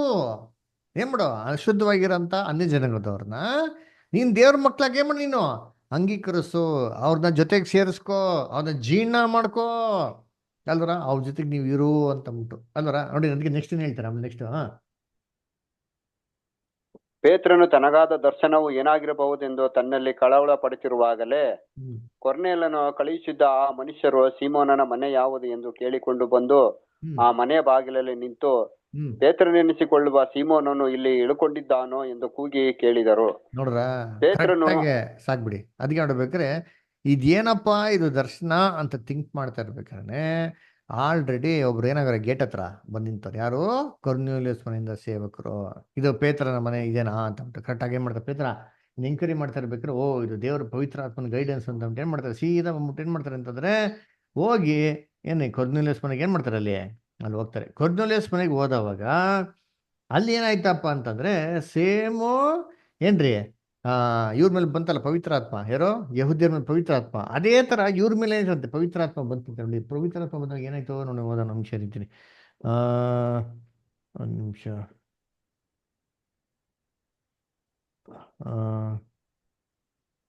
44 ಮತ್ತೆ 45 ಬರ್ತಾರೆ. ಅದೇ ಅಪೊಸ್ತಲ ಕೃತ್ಯಗಳು. ಕರೆಕ್ಟ್ 10ನೇ ಅಧ್ಯಾಯನೇ. ಓದಿ ಕಂಟಿನ್ಯೂ, ಸಾರಿ ಓದಿ. ಪೇತ್ರನು ಈ ಮಾತುಗಳನ್ನು ಇನ್ನೂ ಹೇಳುತ್ತಿರುವಾಗ ಅವನ ವಾಕ್ಯವನ್ನು ಕೇಳಿದವರೆಲ್ಲರ ಮೇಲೆ ಪವಿತ್ರಾತ್ಮ ವರವು ಇಳಿಯಿತು. ನೋಡ್ರ, ಏನ್ರಿ ಪೇತ್ರ ಹಿಂಗೆ ಮಾತಾಡ್ತಾ ಇರ್ಬೇಕಾದ್ರೆ ಪವಿತ್ರಾತ್ಮ ವರ ಅವ್ರ ಮೇಲೆ ಮಾಡ್ದಂತೆ ಇಳೀತು ಅಂತ ಹೇಳ್ತಾರೆ. ಹೆಂಗ್ ಇಳೀತು? ಪೆಂಟಿಕಾಸ್ಟ್ ಅಲ್ಲಿ ಏನ್ ನೋಡಿದ್ರಿ, ಒಂದ್ ನಿಮಿಷ, ಪೆಂಟಿಕಾಸ್ಟ್ ಅಲ್ಲಿ ಏನಪ್ಪ ನೋಡಿದ್ರಿ ಅಂತಂದ್ರೆ ಅಲ್ಲಿ ಉರಿಯುವಂತ ನಾಲ್ಗೆಗಳ ತರ ವಿಂಗಡಿಸ್ಕೊಳ್ಳುವಂತ ಒಂದು ಅಗ್ನಿಮಯವಂತ ನಾಲ್ಗೆ ತರ ಕಾಣಿಸ್ಕೊಂತು ಅಂತ ಹೇಳ್ತಾರೆ. ಆ ತರ ಅದು ಕಾಣಿಸ್ಕೊಂಡಿಲ್ಲ, ಆ ತರ ಏನಾಯ್ತು ಕಾಣಿಸ್ಕೊಂತ. ಯಾವ ರೀತಿ ನಾವು ಕಳೆದ ವಾರ ನೋಡಲ್ಲ, ಪಾರಿವಾಳದ ರೀತಿಯಲ್ಲಿ ಏನೋ ಒಂಥರ ಸಾಫ್ಟ್ ಆಗಿ ಡಿಸೆಂಡ್ ಆಗೋ ತರ ಏನಾಗಿದೆ ಅವ್ರಿಗೆ ಅಲ್ಲಿ ಏನೋ ಒಂದು ವಿಸಿಬಲ್ ರೆಪ್ರೆಸೆಂಟೇಷನ್ ಮಾಡಲು ಕೊಟ್ಟವ್ರೆ ಅಲ್ವರ. ಇಲ್ಲಿ ಏನಾಯ್ತಂತೆ ಪವಿತ್ರಾತ್ಮ ಬಂತಂತೆ ಅಲ್ವರ. ಇಲ್ಲಿ ಬರ್ಬೇಕಾದ್ರೆ ಪವಿತ್ರಾತ್ಮ ಯಾರೋ ಕಣ್ಣು ಕಾಣಿಸೋ ರೀತಿಯಲ್ಲಿ ಬಂದಿದ್ಯಾ ಅಂದ್ರೆ ಇಲ್ಲ ರೀ, ಏನು ವಿಸಿಬಲ್ ಸೈನ್ ಇಲ್ಲ ಇಲ್ಲಿ. ನೋಡಿ ಮುಂದಕ್ಕೆ ಓದಿ ಬದಾರೆ, ಅಲ್ಲೇ ಹೇಳ್ತಾರೆ, ಕಂಟಿನ್ಯೂ ಮಾಡಿ ಬದಾರೆ. ಅವರು ನಾನಾ ಭಾಷೆಗಳನ್ನು ಆಡುತ್ತಾ ದೇವರನ್ನು ಕೊಂಡಾಡುತ್ತಾ ಇರುವುದನ್ನು ಪೇತ್ರನ ಸಂಗಡ ಬಂದಿದ್ದ ಯಹೂದ್ಯರಾದ ವಿಶ್ವಾಸಿಗಳು ಕೇಳಿದಾಗ, ಅನ್ಯ ಜನಗಳಿಗೂ ಪವಿತ್ರಾತ್ಮ ದಾನ ಮಾಡಲ್ಪಟ್ಟಿದೆಯಲ್ಲ ಎಂದು ಅತ್ಯಾಶ್ಚರ್ಯಪಟ್ಟರು. ನೋಡ್ರ ಏನ್ರಿ ಅಲ್ಲಿ ಏನಂತ ಸೈನ್ ಕಂಡಿದ್ದು, ಅಲ್ಲಿ ಅನ್ಯ ಜನ ಪವಿತ್ರಾತ್ಮ ಬಂದಾಗ ಅವ್ರು ಏನ್ ಮಾಡಿದ್ರಂತೆ, ಸೂಚನೆ ಏನು ಏನ್ ಮಾತಾಡಿದ್ರು? ಅನ್ಯ ಜನಾಂಗದವ್ರು ಏನ್ ಮಾತಾಡಿದ್ರು? ವಾಕ್ಯ ಗಮನಿಸಿಲ್ವ ಯಾರು? ಇನ್ನೊಂದ್ಸತಿ ವಾಕ್ಯ ಓದಿ, 46ನೇ ವಾಕ್ಯ ಓದಿ. ಅವರು ನಾನಾ ಭಾಷೆಗಳನ್ನಾಡುತ್ತಾ ದೇವರನ್ನು ಕೊಂಡಾಡುತ್ತಾ ಇರುವುದನ್ನು ಪೇತ್ರನ ಸಂಗಡ ಬಂದಿದ್ದ ಯಹೂದ್ಯರಾದ ವಿಶ್ವಾಸಿಗಳು ಕೇಳಿದಾಗ, ಅನ್ಯ ಜನಗಳಿಗೂ ಪವಿತ್ರಾತ್ಮ ದಾನ ಮಾಡಲ್ಪಟ್ಟಿದೆಯಲ್ಲ ಎಂದು ಅತ್ಯಾಶ್ಚರ್ಯಪಟ್ಟರು. ಏನ್ ಮಾತಾಡಿದ್ರಂತೆ ಅನ್ಯ ಜನಾಂಗದವರು? ನಾನಾ ಭಾಷೆಗಳು. ನಾನಾ ಭಾಷೆಗಳು. ನೋಡ್ರ, ಇಲ್ಲಿ ಕ್ಲೀನಾಗಿ ಕೊಟ್ಟೈತೆ ನೋಡಿರ್ತೀನಿ. ಅನ್ಯ ಭಾಷೆ ಅಂತ ಕೊಡ್ಲ, ನಾನಾ ಭಾಷೆ. ಹೆಂಗೆ ಪೆಂಟಿಕಾಸ್ಟಲ್ಲಿ ಪವಿತ್ರಾತ್ಮ ಬರ್ಬೇಕಾದ್ರೆ ಬೇರೆ ಬೇರೆ ಭಾಷೆಗಳ ಅಪೋಸ್ತಲರು ಮಾತಾಡೋರು, ಅದೇ ತರ ಇಲ್ಲಿ ಯಾರು ಅಪೋಸ್ತಲರು ಮಾತಾಡಿಲ್ಲ. ಯಾರು ಮಾತಾಡ್ತಾರಂತೆ? ಅನ್ಯ ಜನಾಂಗದವ್ರು ಮಾತಾಡ್ತಾರೆ. ಈ ಭಾಷೆನ ಕಂಡಿಡಿದಿದ್ ಯಾರು? ಪೇತ್ರ ಜೊತೆಗೆ ಬಂದ್ರಲ್ಲ, ಇವರೆಲ್ಲ ಏನ್ ಮಾಡವ್ರೆ, ಓ ಇವ್ರು ಏನಪ್ಪಾ ಇವ್ರು ಬೇರೆ ಬೇರೆ ಭಾಷೆ ಮಾತಾಡ್ತಾರಲ್ಲ ಅಂತಂದ್ಬಿಟ್ಟು ಅರ್ಥಭರಿತವಾಗಿದೆ ಭಾಷೆ ಅಂತ ಬಟ್ ಇವ್ರು ಏನ್ ಮಾಡೋರು ಇವಾಗ ಕಂಡಿಟ್ಕೊಂಡ್ರೆ. ಸೊ ಇಲ್ಲಿ ಸೇಮ್ ಟೈಪ್ ಆಫ್ ಏನ್ರಿ ವಿಟ್ನೆಸ್ ಅದರ ಏನ್ ವಿಟ್ನೆಸ್ಸು? ಪವಿತ್ರಾತ್ಮ ಯಾವ ತರ ಯಹೂದ್ಯರ ಮೇಲೆ ಬಂತೋ ಅದ್ರ ಮುಖಾಂತರ ದೇವರು ಯಹೂದ್ಯನ ಯಾವ ರೀತಿ ಅಂಗೀಕಾರ ಮಾಡೋರೋ, ಇದನ್ನ ಹೆಂಗೆ ಜನಗಳಿಗೆಲ್ಲ ಉಚ್ಚರ ಪಡಿಸಿದ್ರು, ಇದೇ ರೀತಿ ಅನ್ಯ ಜನಗಳ ಮೇಲೆ ಪವಿತ್ರಾತ್ಮ ಬರ್ಬೇಕಾದ್ರೆ ಅವರು ಕೂಡ ಬೇರೆ ಬೇರೆ ಭಾಷೆಯಲ್ಲಿ ಮಾತಾಡ್ಬೇಕಾದ್ರೆ ಅಲ್ಲಿರೋಂಥವ್ರಿಗೆ ಎಲ್ಲಾರ್ಗೂ ಕ್ಲಿಯರ್ ಆಗಿ ಗೊತ್ತಾಗ್ಬಿಡ್ತು ಏನಪ್ಪಾ ಅಂತಂದ್ರೆ, ಓಹೋ ಹಾಗಾದ್ರೆ ದೇವರು ಪಕ್ಷಪಾತಿ ಅಲ್ಲ, ಅನ್ಯ ಜನಗೋದನ್ನು ಕೂಡ ದೇವ್ರೇ ಮಾಡೋರೆ ತನ್ನ ಮಕ್ಕಳಿಗೆ ಅಕ್ಸೆಪ್ಟ್ ಮಾಡೋರೆ ಅಂತ. ನೋಡಿ, ಇದು ಈ ಒಂದು ಡೆಮಾನ್ಸ್ಟ್ರೇಷನ್ ದೇವರು ಇದು ಎಲ್ಲಾರ ಮುಂದೆ ಕೊಟ್ರಿ, ಪ್ರತ್ಯೇಕವಾಗಿ ಇಂಡಿವಿಜುವಲ್ ಆಗಿ ಯಾರಿಗೂ ಗೊತ್ತಾಗದೆ ತಿಳಿ ಮಾಡಕ್ಕೆ ಕೊಡಕ್ ಹೋಗಿಲ್ಲ. ಯಾಕಪ್ಪ ಅಂತಂದ್ರೆ, ಇವಾಗ ನೋಡ್ರಿ, ನಾನು ಹೇಳ್ದಲ್ಲ, ನಮಗೆ ತೊಗೊಂಡ್ಬೇಕಾದ್ರೆ ನಮ್ಗೆ ಯಾವುದೇ ರೀತಿಯ ಒಂದು ಎಕ್ಸ್ಪ್ರೆಷನ್ಸ್ ಏನಾಗಲ್ಲ, ಬರೋದಿಲ್ಲ. ಇಟ್ ಈಸ್ ಸೈಲೆಂಟ್ ಏನ್ರಿ ವರ್ಕ್ ಅಲ್ವರ ನಮ್ಮೊಳಗಡೆ ಆಗ್ತಾರಂತ ನಮ್ಗೇನು ಯಾರಿಗೂ ಏನು ಗೊತ್ತಾಗಲ್ಲ. ಯಾಕೆ ಆ ಕಾಲದಲ್ಲಿ ಹಿಂಗೆ ಮಾಡಿಲ್ಲ ಅಂತಂದ್ರೆ, ಬೇರೆಯವ್ರ ದೃಷ್ಟಿಯಲ್ಲಿ ಒಂದು ಡೌಟ್ ಇರಬಾರ್ದು, ಅವ್ರಿಗೂ ಕ್ಲಿಯರ್ ಆಗಿರ್ಬೇಕು ದೇವ್ರು ಏನ್ ಮಾಡೋರು ಇವ್ರನ್ನು ಕೂಡ ಅಕ್ಸೆಪ್ಟ್ ಮಾಡೋರೆ ಅಂತಂದ್ಬಿಟ್ಟು ಅದಕ್ಕೆ ಏನ್ ಮಾಡ್ತಾರೆ ಅಂದ್ರೆ ಎಲ್ಲಾರ ಮುಂದೆ ಒಂದು ಔಟ್ವರ್ಡ್ ಮ್ಯಾನಿಫೆಸ್ಟೇಷನ್ಸ್ ಕೊಡ್ತಾರೆ. ಇದು ಯಾವಾಗ ಇರಲಿಲ್ಲ ರೀ. ನೋಡಿ, ಇದಾಗಿದ ನಂತರ ದೇವರು ಎಷ್ಟೋ ಜನ ಅನ್ಯ ಜನರಿಗೆ ಏನ್ ಮಾಡ್ತಾರೆ, ಆ ಬ್ಯಾಪ್ಟಿಸಮ್ ಕೊಟ್ಟಾರೆ. ಏನ್ ಹಾಕೋಗೆ ಆ ರಥದಲ್ಲಿ ಹೋಗ್ತಾ ಇರ್ತಾರೆ ಗೊತ್ತಾ, ಫಿಲಿಪಿನ್ ಜೊತೆಗೆ ಏನ್ ಹಾಕೋ ಓದಿದ್ರಿಲ್ಲ, ಅವಾಗ ಏನ್ ಮಾಡ್ತಾರೆ, ರಥದಲ್ಲಿ ಹೋಗ್ತಾ ಇರ್ಬೇಕಾರೆ ಏನಾಕು ಪುಸ್ತಕ, ಸರ್ ಏನು ಫಿಲಿಪಿರು ಏನಾಕು ಒಂದು ಪುಸ್ತಕ ಓದ್ತಾ ಇರ್ತಾನೆ. ಯಾವ್ದಪ್ಪ ಅಂದ್ರೆ ಯೆಶಾಯನ ಬರೆದಂತ ಗ್ರಂಥದಲ್ಲಿ 53ನೇ ಅಧ್ಯಾಯ ಕ್ರಿಸ್ತನ ಬಗ್ಗೆ ಓದ್ತಾ ಇರ್ತಾರೆ. ಫಿಲಿಪಿನ ಪಕ್ಕದಲ್ಲೇ ಇರ್ತಾರೆ. ಇವ್ರು ಓದೋದು ನೋಡ್ಬಿಟ್ಟು ಫಿಲಿಪ್ ಕೇಳ್ತಾರೆ, ಏನಪ್ಪ ಏನು ಏನು ಓದ್ತಾ ಇದೀಯಾ? ಏನೋ ಓದ್ತಾ ಇದ್ದೀನಿ ಸರ್, ಅರ್ಥ ಆಯ್ತಾ ನಿಂಗೆ ಓದಿದ್ದು ಅಂತ ಕೇಳ್ತಾರೆ. ನಂಗೆ ಅರ್ಥನೇ ಆಗ್ತಾಯಿಲ್ಲ, ಬಾ ನಿಂಗೆ ಹೇಳ್ತೀನಿ ಅಂತ ಹೇಳ್ತಾರೆ. ಅವಾಗ ಕ್ರಿಸ್ತನ ಬಗ್ಗೆ ಏನು ಮಾಡ್ತಾರೆ, ಎಲ್ಲ ವಿವರಣೆ ಕೊಡ್ತಾರೆ. ಇನ್ನೇನು ಟೈಮ್ ಬಂತೋ ಅದರ ಅವಾಗ ನೀನು ಎದ್ದು ದೀಕ್ಷಿಸ್ತಾ ರಕ್ಷಣೆ ಒಂದು ಇಂದ ತಕ್ಷಣ ಏನು ಮಾಡ್ತಾರೆ, ಸರಿ ನಾನು ಇಮ್ಮಿಡಿಯೇಟ್ ತೊಗೊಂತೀನಿ ಅಂತ ಹೇಳ್ತಾರೆ. ಇಮ್ಮಿಡಿಯೇಟ್ ರಥ ನಿಲ್ಲಿಸ್ಬಿಟ್ಟು ಅಲ್ಲೇ ನೀರು ಇರ್ತಾರೆ, ಇಮ್ಮಿಡಿಯೇಟ್ ಏನು ಮಾಡ್ತಾರೆ, ಬ್ಯಾಪ್ಟಿಸಮ್ ತೊಗೊತಾರೆ. ಅವಾಗ ಅನ್ಯ ಭಾಷೆ ಬಂತಾ, ಐ ಮೀನ್ ಬೇರೆ ಭಾಷೆಗಳು ಬಂತಾ? ಇಲ್ಲ, ಔಟ್ವರ್ಡ್ ಡೆಮಾನ್ಸ್ಟ್ರೇಷನ್ ಇರಲಿಲ್ಲ. ಜಸ್ಟ್ ಈ 3 ಇನ್ಸಿಡೆಂಟ್ ಬಿಟ್ರೆ ಬೇರೆ ಔಟ್ವರ್ಡ್ ಡೆಮಾನ್ಸ್ಟ್ರೇಷನ್ಸು ಬೈಬಲಲ್ಲಿ ಎಲ್ಲೂ ಕೊಟ್ಟಿಲ್ಲ. ಹಾಗಿರ್ಬೇಕಾದ್ರೆ ಈ 3 ಇನ್ಸಿಡೆಂಟಲ್ಲಿ ಮಾತ್ರ ಏನಕ್ಕಪ್ಪ ಕೊಟ್ಟಿದ್ದಾರೆ ಅಂತಂದ್ರೆ, ನೋಡೋಂಥ ಜನಗಳಿಗೆ ಕ್ಲಾರಿಟಿ ಇರಬೇಕು, ಅವರಲ್ಲಿ ಯಾವುದೇ ರೀತಿ ಡೌಟ್ ಇರಬಾರ್ದು, ಇವ್ರನ್ನ ಅಕ್ಸೆಪ್ಟ್ ಮಾಡೋರು ಇವ್ರನ್ನ ಅಕ್ಸೆಪ್ಟ್ ಮಾಡಿಲ್ಲ ಅಂತ ಬಹು ಸ್ಪಷ್ಟವಾಗಿ ಕ್ಲಿಯರ್ ಆಗಿ ಗೊತ್ತಾಗಿರ್ಬೇಕು. ಅದರಿಂದ ಏನು ಮಾಡ್ತಾರೆ, ದೇವರು ಈ ಥರ ಔಟ್ವರ್ಡ್ ಮ್ಯಾನಿಫೆಸ್ಟೇಷನ್ ಮಾಡ್ತಾರೆ. ಓಕೆ, ನೆಕ್ಸ್ಟ್ ಪ್ಯಾರಾಗ್ರಾಫ್ ಓದೋಣ. ನೆಕ್ಸ್ಟ್ ಪ್ಯಾರಾಗ್ರಾಫ್ ಯಾರು ಓದ್ತೀರಾ? ನೆಕ್ಸ್ಟ್ ಪ್ಯಾರಾಗ್ರಾಫ್ ವಾಲ್ಯೂಮ್ನಲ್ಲಿ ಓದ್ಬೇಕಾ ಬ್ರದರ್? ಓದ್ರಿ ಇಷ್ಟ. ಅಪೋಸ್ತಲರಲ್ಲಿಯೂ ಅದಾಯ್ತು ಅನ್ಯ ಅದಾಯ್ತು. ಅನ್ಯ ಜನರು ಸಹ ಕರ್ತನಿಂದ ಅಂಗೀಕರಿಸಲ್ಪಟ್ಟರು ಎಂಬುದನ್ನು ನಾವು ತಿಳಿದುಕೊಳ್ಳುವುದಾದರೂ ಹೇಗೆ? ಆತ್ಮನ ಸ್ನಾನ ಮತ್ತು ಪಂಚಶತಮ ದಿನದ ಆಶೀರ್ವಾದಗಳು ಕೇವಲ ಅಬ್ರಹಾಮನ ಸ್ವಾಭಾವಿಕ ಸಂತಾನದವರಾದ ವಿಶ್ವಾಸಿಗಳ ಮೇಲೆ ಮಾತ್ರವೇ ಬರುವುದಾದರೆ, ಇದು ನಮ್ಮನ್ನು ಸ್ವಾಭಾವಿಕವಾದ ಸಂತಾನದಲ್ಲಿ ಅನ್ಯಜನರಾದ ದೇವರ ಮಕ್ಕಳ ನೆಲೆಯ ಬಗ್ಗೆ ಸುವಾರ್ಥ ಕಾಲದವರೆಗೂ ಅನುಮಾನದಲ್ಲಿ ಸಿಲುಕಿಸುತ್ತಿತ್ತು. ಆದರೆ ಕೊರ್ನೆಲ್ಯನಿಗುಂಟಾದ ಪವಿತ್ರಾತ್ಮನ ಸ್ನಾನದ ಮೂಲಕ ಕರ್ತನಿನ್ನು ಮುಂದೆ ಯೆಹೂದ್ಯರಿಗೂ ಅನ್ಯಜನರಿಗೂ ಬಂಧಿತರಿಗೂ ಮುಕ್ತರಾದವರಿಗೂ ಗಂಡಸರಿಗೂ ಹೆಂಗಸರಿಗೂ ಆತನೊಂದಿಗೆ ಕ್ರಿಸ್ತನಲ್ಲಿ ಅಂಗೀಕಾರದ ಬಗ್ಗೆ ಯಾವುದೇ ಭೇದವಿರುವುದಿಲ್ಲ ಎಂಬುದನ್ನು ಪೂರ್ಣವಾಗಿ ಪ್ರಕಟಪಡಿಸುತ್ತಾನೆ. ಅನೀತಿಯವರಾದ ಯಾರೂ ತಮಗೆ ತಾವೇ ಅಂಗೀಕಾರಾರ್ಹರಲ್ಲ. ಆದ್ದರಿಂದ ದೇವರ ಪ್ರಿಯ ಕುಮಾರನ ಮೂಲಕ ಬರುವವರು ಮಾತ್ರವೇ ಅಂಗೀಕಾರಾರ್ಹರು. 1 ಕೊರಿಂಥದವರಿಗೆ 12ನೇ ಅಧ್ಯಾಯ 13ನೇ ವಾಕ್ಯ. Okay, thank you. ಸರಿ, ಯಾರು ಬೈಬಲ್ ಓದ್ತೀರಾ? 1 Corinthians 12:13 ಆ ವಚನ ಯಾರು ಓದ್ಬೋದಾ?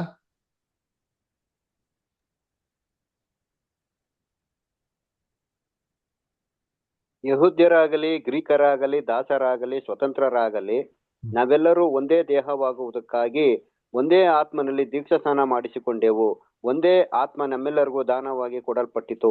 ನೋಡ್ರ, ಸೊ ಈ ಒಂದು ಮಾತನ್ನ ನೆರವೇರಿಕೆಗಾಗಿ ನಾವೆಲ್ಲ ಏನಾಗಿ ಕ್ರಿಸ್ತನ್ಗೆ ಒಂದೇ ದೇಹ ಅಂಗಗಳಾಗಿದ್ದೀವಿ ಅಂತಂದ್ಬಿಟ್ಟು ಅದಕ್ಕಾಗಿ ಏನ್ ಮಾಡಿದ್ರಂತೆ, ಒಂದೇ ದೀಕ್ಷಾ ಸ್ಥಾನದಲ್ಲಿ ನಮ್ಗೆ ಏನ್ ಮಾಡೋದು, ಬ್ಯಾಪ್ಟಿಸಮ್ ಕೊಟ್ಟಿದ್ದಾರೆ. ಅದಕ್ಕೆ ಸೇಮ್ ಟೈಪ್ ಆಫ್ ಸಿಗ್ನಿಫಿಕೆನ್ಸ್, ಏನೇ ರೀತಿ ಒಂದು ಬದಲಾವಣೆಗಳು ಔಟ್ವರ್ಡ್ ಡೆಮಾನ್ಸ್ಟ್ರೇಷನ್ ಅಲ್ಲಿ ಏನೇ ರೀತಿ ಬದಲಾವಣೆಗಳು ಇಲ್ಲ. ಫಸ್ಟ್ ಟೈಮ್ ಎಕ್ಸ್ಪೀರಿಯನ್ಸ್ ಅಲ್ವರ. ಅದಕ್ಕೆ ನೋಡ್ಬೇಕಾದ್ರೆ ಕರ್ತನಲ್ಲಿ ಪ್ರಿಯಗಳೇ, ಇದ್ರ ಮುಖಾಂತರ ಏನಪ್ಪ ದೇವ್ರು ನೋಡ್ಸೋದ್ರೆ, ಯಾರು ಡೈರೆಕ್ಟಾಗಿ ದೇವತೆಗೆ ಬರೋಕ್ಕೆ ಸಾಧ್ಯ ಇಲ್ಲ. ಯಾರಾದ್ರೂ ಬರಬೇಕು ಅಂತಂದ್ರೆ ಕ್ರಿಸ್ತನ್ ಮುಖಾಂತರ ಬರಬೇಕು. ಆಮೇಲೆ ಆತನ ಕರೆದ್ರೆ ಮಾತ್ರ ಬರೋದಕ್ಕೆ ಸಾಧ್ಯ. ಆತನ ಕರೆದಿದ್ರೆ ಯಾರು ದೇವ್ರ ಸನ್ನಿಧಾನ ಬಂದು ನಿಂತ್ಕೊಳಕ್ಕೆ ಸಾಧ್ಯನೇ ಇಲ್ಲ. ನಾವು ಹೆಂಗೆ ಎಸ್ತರ್ ಕತೆ ಓದಿದಿರಲ್ಲ, ಎಸ್ತರ್ ಬಂದ್ಬಿಟ್ಟು ರಾಜನ ಮುಂದೆ ಹಂಗೆ ನಿಂತ್ಕೊಂಡ್ಬಿಡೋದಾಗಿತ್ತಾ? ಎಸ್ತರ್ ಪುಸ್ತಕದಲ್ಲಿ ನೋಡ್ತೀರಿ, ರಾಜನ ಅಪ್ಪಣೆ ಇಲ್ದಿರ ಯಾರೂ ಕೂಡ ರಾಜನ ಸನ್ನಿಧಾನಕ್ಕೆ ಬರೋಕ್ಕೆ ಸಾಧ್ಯ ಇಲ್ಲ. ಅದರ ನೀವು ಹೇಳ್ಬೋದು ಬ್ರದರ್ ಎಸ್ತರ್ ಬಂದಿಲ್ಲ ಬ್ರದರ್ ಅಂತ. ಅದರ ಎಸ್ತರ್ ಬಂದ್ಲು, ಯಾವಾಗ ಬಂದ್ಲು? ಮದ್ವೆಗೆ ಮುಂಚೆ ಬಂದ್ಲ, ಮದ್ವೆ ಆಗಿದ್ಮೇಲೆ ಬಂದ್ಲ? ಮದ್ವೆ ಆದ್ಮೇಲೆ. ಮುಂಚೆನೆ ಬಂದು ಮದ್ವೆಗೆ ಮುಂಚೆ ರಾಜನ ಸನ್ನಿಧಾನ ಬಂದ್ಲ? ಮದ್ವೆ ಆದ್ಮೇಲೆ. ಮದ್ವೆ ಆಮೇಲೆ ಅಲ್ಲ. ಮದ್ವೆ ಆದ್ಮೇಲೆ ಅದರ ಅದು ಏನಂದ್ರೆ ಸ್ವಯಂವರ ನಡೀತಲ್ಲ, ಅವಾಗೆಲ್ಲ ಹೇಳ್ತಾರದು. ಸೊ ರಾಜ ಒಂದು ಸಮಸ್ಯೆ ಇರ್ತಾರೆ ಯಹೂದ್ಯರಿಗೆ. ಅವಾಗ ಎಸ್ತರ್ ಬಂದ್ಬಿಟ್ಟು ರಾಜನ ಸನ್ನಿಧಾನ ಹೋಗೋದಕ್ಕೆ ಹಿಂದೆ ಮುಂದೆ ನೋಡ್ತಾಳೆ. ಅದರ ಆದ್ರೂ ಧೈರ್ಯ ಮಾಡ್ಕೊಂಡ್ ಬರ್ತಾಳೆ. ಆ ಧೈರ್ಯ ಯಾವಾಗಪ್ಪ ಮಾಡ್ಕೊಂಡು ಬಂದ್ಲು ಅಂತಂದ್ರೆ ಮದುವೆ ನಂತರ. ಅದರ ಮದುವೆಗಿಂತ ಮುಂಚೆ ಹೋಗೋದಕ್ಕೆ ಸಾಧ್ಯ ಇಲ್ಲ. ಅದೇ ರೀತಿ ಏನ್ರಿ ಅಸುರಸ್ ರಾಜ ಅಂತಂದ್ರೆ ತಂದೆಯ ದೇವರು ಅಲ್ಲರ, ಅವರು ಸನ್ನಿಧಾನದಲ್ಲಿ ಯಾರು ಹೋಗೋದಿಕ್ಕೆ ಸಾಧ್ಯ ಇಲ್ಲ ರೀ.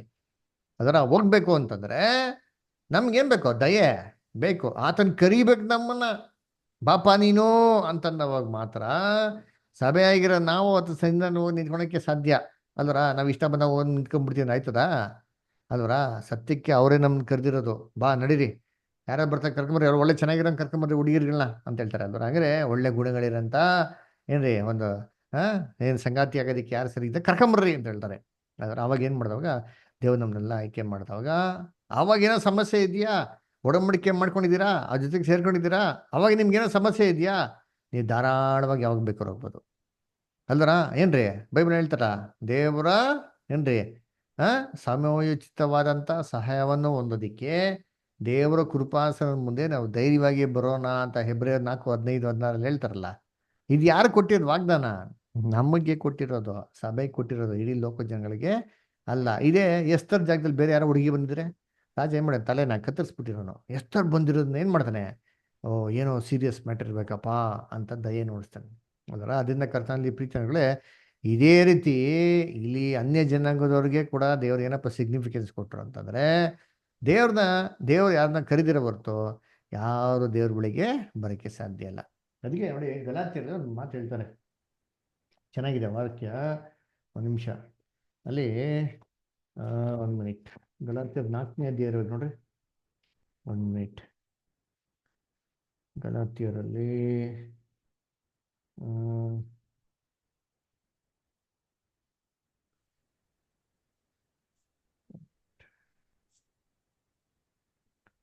ನಾಲ್ಕನೇ ಅಧ್ಯಾಯ 9ನೇ ವಾಕ್ಯ ನೋಡ್ರಿ ಇರ್ತೀನಿ. 8, 9. 8ರಿಂದ ಪೂರ್ವ ಕಾಲದಲ್ಲಿ ನೀವು ದೇವರ ಜ್ಞಾನವಿಲ್ಲದವರಾಗಿ ದೇವರ ಅಲ್ಲದವುಗಳಿಗೆ ಅಧೀನರಾಗಿದ್ದೀರಿ. ಈಗಲಾದರೂ ನೀವು ದೇವರನ್ನು ತಿಳ್ಕೊಂಡಿದ್ದೀರಿ. ಸರಿಯಾಗಿ ಹೇಳಬೇಕಾದ್ರೆ ದೇವರು ನಿಮ್ಮನ್ನು ತಿಳ್ಕೊಂಡಿದ್ದಾರೆ. ನೋಡ್ರ, ಸರಿಯಾಗಿ ಹೇಳ್ಬೇಕು ಅಂದ್ರೆ ನಾವು ದೇವ್ರನ್ನ ತಿಳ್ಕೊಂಡಿಲ್ಲಪ್ಪ, ದೇವ್ರು ನಮ್ಮನ್ನ ಏನ್ ಮಾಡೋರಂತೆ? ತಿಳ್ಕೊಡೋರಂತೆ ಅದರ. ಎಸ್ತರು ಇಂದ ರಾಜ ಅಕ್ಸೆಪ್ಟ್ ಮಾಡದ, ರಾಜನಿಂದ ಏನ್ ಮಾಡಿದ್ದು? ಎಕ್ಸ್ತರ್ ಆ ಪೊಸಿಷನ್ಗೆ ಏನಾಗಿದ್ದು ಬಂದಿದ್ದು ಅದರ. ರಾಜನ ಇಲ್ಲಾಂದ್ರೆ ಎಸ್ತರ್ಗೆ ಅವಕಾಶ ಸಿಕ್ಕಿರೋದ?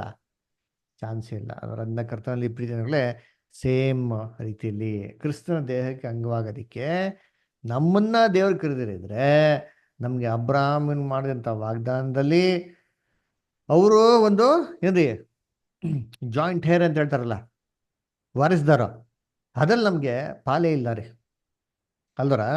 ನೋಡಿ ಇವಾಗ ಲೋಕದಲ್ಲಿ ಏನಪ್ಪ ಇದೆ ಅಂದ್ರೆ ಪಿತ್ರಾರ್ಜಿತ ಆಸ್ತಿ ಅಂತಿದೆ. ಪಿತ್ರಾರ್ಜಿತ ಆಸ್ತಿಯಲ್ಲಿ ಯಾರಿಗಪ್ಪ ಪಾಲಿದೆ ಅಂತ ನೋಡೋದಂದ್ರೆ, ಕುಟುಂಬದಲ್ಲಿರೋಂಥ ಎಲ್ಲ ಗಂಡು ಮಕ್ಕಳು ಹೆಣ್ಮಕ್ಳಿಗೆ ಈಕ್ವಲ್ ರೈಟ್ಸ್ ಏನಾಗಿದೆ ಇದೆ ಅದರ.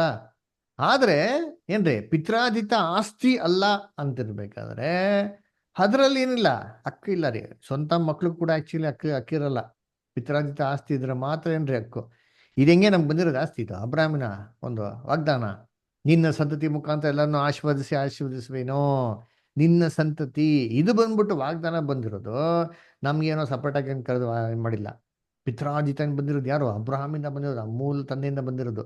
ಅದರಿಂದ ನಾವು ಆಟೋಮೆಟಿಕ್ಕಾಗಿ ಆ ವಂಶಕ್ಕೆ ಸೇರ್ಕೊಂಬಿಟ್ಟ ಅಂತಂದ್ರೆ ಬೈ ಡಿಫಾಲ್ಟ್ ನಮ್ಗೇನಾಗಬೇಕು? ಪಾಲು ಬರಲೇಬೇಕು. ಅದನ್ನೇ ನೋಡ್ಬೇಕಾದ್ರೆ ಏನು ಮಾಡೋದ್ರಲ್ಲಿ ನಮ್ಗೆ ಹೇಳ್ತಾ ಇರೋದು ಅದನ್ನ ನೋಡ್ಬೇಕಾದ್ರೆ ನಾವೆಲ್ಲ ಏನಿದೆ ಕ್ರಿಸ್ತನ ದೇಹಕ್ಕೆ ಏನಾಗಿದ್ದೀವಿ ನಾವು ಅಂಗಗಳಾಗಿದ್ದೀವಿ ಅದರಿಂದ ಒಂದೇ ಪವಿತ್ರ ಆತ್ಮ ನಾವೇನಾಗಿದೆ ಪಾಲ್ಗೊಂಡಿದ್ದೀರಿ. ನೋಡಿ ನೆಕ್ಸ್ಟ್ ಪ್ಯಾರಾಗ್ರಾಫ್ ಓದೋಣ, ತುಂಬ ಚೆನ್ನಾಗಿ ಹೇಳ್ತಾರೆ. ಅನು ಸಿಸ್ಟರ್ ಓದ್ಬೋದಾ ನೆಕ್ಸ್ಟ್ ಪ್ಯಾರಾಗ್ರಾಫು? ಓದ್ತೀನಿ ಪ್ರಭು. ಪವಿತ್ರಾತ್ಮನ ಈ 3 ದೀಕ್ಷಾ ಸ್ನಾನವನ್ನು ಬಿಟ್ಟರೆ ಈ ವಿಷಯವಾಗಿ ವೇದದಲ್ಲಿ ಬೇರೆ ಯಾವ ಪ್ರಸ್ತಾಪವೂ ಇಲ್ಲ. ಪರಿಣಾಮವಾಗಿ ಬಹಳ ಮಂದಿ ದೇವರ ಮಕ್ಕಳಲ್ಲಿ ಬರುವ ಯೋಚನೆಯು ದೀಕ್ಷಾ ಸ್ನಾನವನ್ನು ನಿರೀಕ್ಷಿಸುವ ಮತ್ತು ಅದಕ್ಕಾಗಿ ಪ್ರಯಾಸ ಪಡುವ ಮತ್ತು ಮೇಲಿಂದ ಮೇಲೆ ಪವಿತ್ರಾತ್ಮನ ದೀಕ್ಷಾ ಸ್ನಾನವನ್ನು ಪ್ರಾರ್ಥಿಸುವುದು ಅನಧಿಕೃತವಾಗಿದೆ. ಅಂತಹ ದೀಕ್ಷಾ ಸ್ನಾನವು ಅನವಶ್ಯಕವು. ಯಾಕೆಂದರೆ ಪಂಚಶತಮ ದಿನದಿಂದ ಆ ಒಂದು ದೀಕ್ಷಾ ಸ್ನಾನ ಕೊರ್ನೇಲ್ಯನ ಮೇಲೆ ಅನುಬಂಧಪಟ್ಟದ್ದು ಎಲ್ಲ ಅವಶ್ಯಕತೆಗಳನ್ನು ಪೂರೈಸುತ್ತದೆ. ಆ ದೀಕ್ಷಾ ಸ್ನಾನವು ಕೇವಲ ಆಶೀರ್ವಾದವನ್ನು ಆನಂದಿಸಿದ ವ್ಯಕ್ತಿಗಳ ಮೇಲೆ ಮಾತ್ರ ಬರಲಿಲ್ಲ, ಆದರೆ ಸಭೆಗಾಗಿಯೂ ಕ್ರಿಸ್ತನ ಶರೀರ ಪೂರ್ಣವಾಗಿ ಅದನ್ನು ಪ್ರತಿನಿಧಿಸಲು ಬಂದಿತು. ಪ್ರತಿನಿಧಿಸುವ ಕಾರ್ಯವು ಸಭೆಗೆ 2 ಭಾಗದಲ್ಲಿ ಬಂದಿರುವುದು ನಿಜ. ಪಂಚಶತಮ ದಿನದಂದು ಯಹೂದ್ಯ ನಂಬಿಗಸ್ತರಿಗೆ ಮತ್ತು ಮೊದಲನೆಯ ಅನ್ಯ ಜನಾಂಗದ ನಂಬಿಗಸ್ತನಾದ ಕೊರ್ನೇಲ್ಯನ ಮನೆಗೆ. ನಮ್ಮ ಕರ್ತನು ಶಿಲುಬೆಗೆ ಏರುವ ಮೊದಲು ಪೇತ್ರನಿಗೆ ತಿಳಿಸಿದ ಹೇಳಿಕೆಗೆ ಸಮರಸವಾಗಿದೆ. ಪರಲೋಕ ರಾಜ್ಯದ ಬೀಗದ ಕೈಗಳನ್ನು ನಿನಗೆ ಕೊಡುವೆನು. ಮತ್ತಾಯ 6:19. ಬೀಗದ ಕೈ ಬೀಗವನ್ನು ಬಿಚ್ಚುವ ಅಧಿಕಾರವನ್ನು ಸೂಚಿಸುತ್ತದೆ. ಕೈಗಳು ಎಂದಾಗ ಒಂದಕ್ಕಿಂತ ಹೆಚ್ಚಾದದನ್ನು ತೆರೆಯುವುದನ್ನು ಸೂಚಿಸುತ್ತದೆ. ವಾಸ್ತವವಾಗಿ 2 ಬಾಗಿಲುಗಳು ಇವೆ, 2 ಬೀಗದ ಕೈಗಳು. ಅಪೊಸ್ತಲನಾದ ಪೇತ್ರನು 2 ಬೀಗದ ಕೈಗಳನ್ನು ಉಪಯೋಗಿಸಿದ್ದಾನೆ. ಕರ್ತನು ಮುಂತಿಳಿಸಿದಂತೆ ಯಹೂದ್ಯರಿಗೂ ಮತ್ತು ಅನ್ಯಜನರಿಗೂ ಬೀಗ ತೆರೆಯುವ ಕಾರ್ಯವನ್ನು ಮಾಡಿರುವನು. ಪಂಚಶತಮ ದಿನದಂದು ಆತನು ಮೊದಲ ಬೀಗದ ಕೈಯನ್ನು ಉಪಯೋಗಿಸಿರುವನು. ಅಲ್ಲಿ ಆತನು ಮೊದಲನೆಯ ಮುಖ್ಯವಾದ ಪ್ರಧಾನ ಉಪನ್ಯಾಸಕನು. 3,000 ಜನರಿಗೆ ಆತ್ಮನ ನೂತನ ದೈವ ಸಂಕಲ್ಪವನ್ನು ಪರಿಚಯಿಸುವನು. ಒಡನೆಯೇ ಅವರೆಲ್ಲರೂ ನಂಬಿ ಆ ವಿಶೇಷ ಅನುಗ್ರಹಕ್ಕೆ ಒಳಹೊಕ್ಕರು. ಅಪೊಸ್ತಲರ ಕೃತ್ಯ 2ನೇ ಅಧ್ಯಾಯ 37-41 ವಚನಗಳು. ಮತ್ತು ಅನ್ಯ ಜನರಿಗೆ ಸುವಾರ್ತೆಯನ್ನು ಬೋಧಿಸಲು ತಕ್ಕ ಸಮಯ ಬಂದಾಗ ಕರ್ತನು ತನ್ನ ಆಯ್ಕೆಯಂತೆ ಪೇತ್ರನನ್ನು ಆ ಕೆಲಸಕ್ಕೆ ಕಳುಹಿಸಿದನು. ಕೊರ್ನೇಲ್ಯನಿಗೆ ಪೇತ್ರನನ್ನು ಕರೆಯಲು ಹೇಳಿದನು, ಹಾಗೂ ಕೊರ್ನೇಲ್ಯನಿಗೂ ಆತನ ಮನೆಯವರಿಗೂ ಸುವಾರ್ತೆಯನ್ನು ತಿಳಿಸಲು ಹೇಳಿದನು. ಈ ಸಂದರ್ಭದಲ್ಲಿ ಪೇತ್ರನು 2ನೆಯ ಕೀಲಿಯನ್ನು ಉಪಯೋಗಿಸಿದನು. ಅನ್ಯ ಜನಾಂಗಕ್ಕೆ ಸುವಾರ್ತೆಯ ಬಾಗಿಲನ್ನು ತೆರೆದನು. ದೇವರು ಅದ್ಭುತವಾಗಿ ತನ್ನ ಪವಿತ್ರಾತ್ಮವನ್ನು ಅನ್ಯ ಜನಾಂಗದವರಲ್ಲಿ ಕೊರ್ನೇಲ್ಯನಿಗೆ ಮತ್ತು ಇತರ ಪ್ರತಿಷ್ಠಿತ ನಂಬಿಗಸ್ತರಿಗೆ ಪ್ರಕಟಿಸಿ ಅದಕ್ಕೆ ಸಾಕ್ಷಿಯಾದನು ಎಂಬುದು. Thank you sir. ನೋಡಿ, ಈ 3 ಸನ್ನಿವೇಶ ಬಿಟ್ರೆ ದೇವರು ಬೈಬಲಲ್ಲಿ ಎಲ್ಲೂ ಕೂಡ baptism of the holy spirit ಅಂದರೆ ಹೋಲಿ ಸ್ಪಿರಿಟು ಅಂದರೆ ಒಂದು ವಿಟ್ನೆಸ್ ಥರ ಅಂದರೆ ಎಲ್ಲರ ಮೇಲೂ ಅಭಿಷೇಕ ಥರ ಬಂದಿರೋದು ಎಲ್ಲೂ ಬೈಬಲ್ ಏನಿದೆ ರೆಕಾರ್ಡು ಇಲ್ವಲ್ಲ. ನಾವಾಗ ಹೇಳಿದ್ನಲ್ಲ ನಿಮಗೆ, ಯಾರೋ ಇವರು ಏನಾಕೋ ಬ್ಯಾಪ್ಟಿಸಮ್ ತೊಗೊಂಡ್ರು ಬಂತಾ? ಅಪೋಸ್ಟ್ಲ್ ಪೌಲ್ ಬ್ಯಾಪ್ಟಿಸಮ್ ತೊಗೊಂಡ್ರು ಬಂತಾ? ಇಲ್ವಲ್ಲ.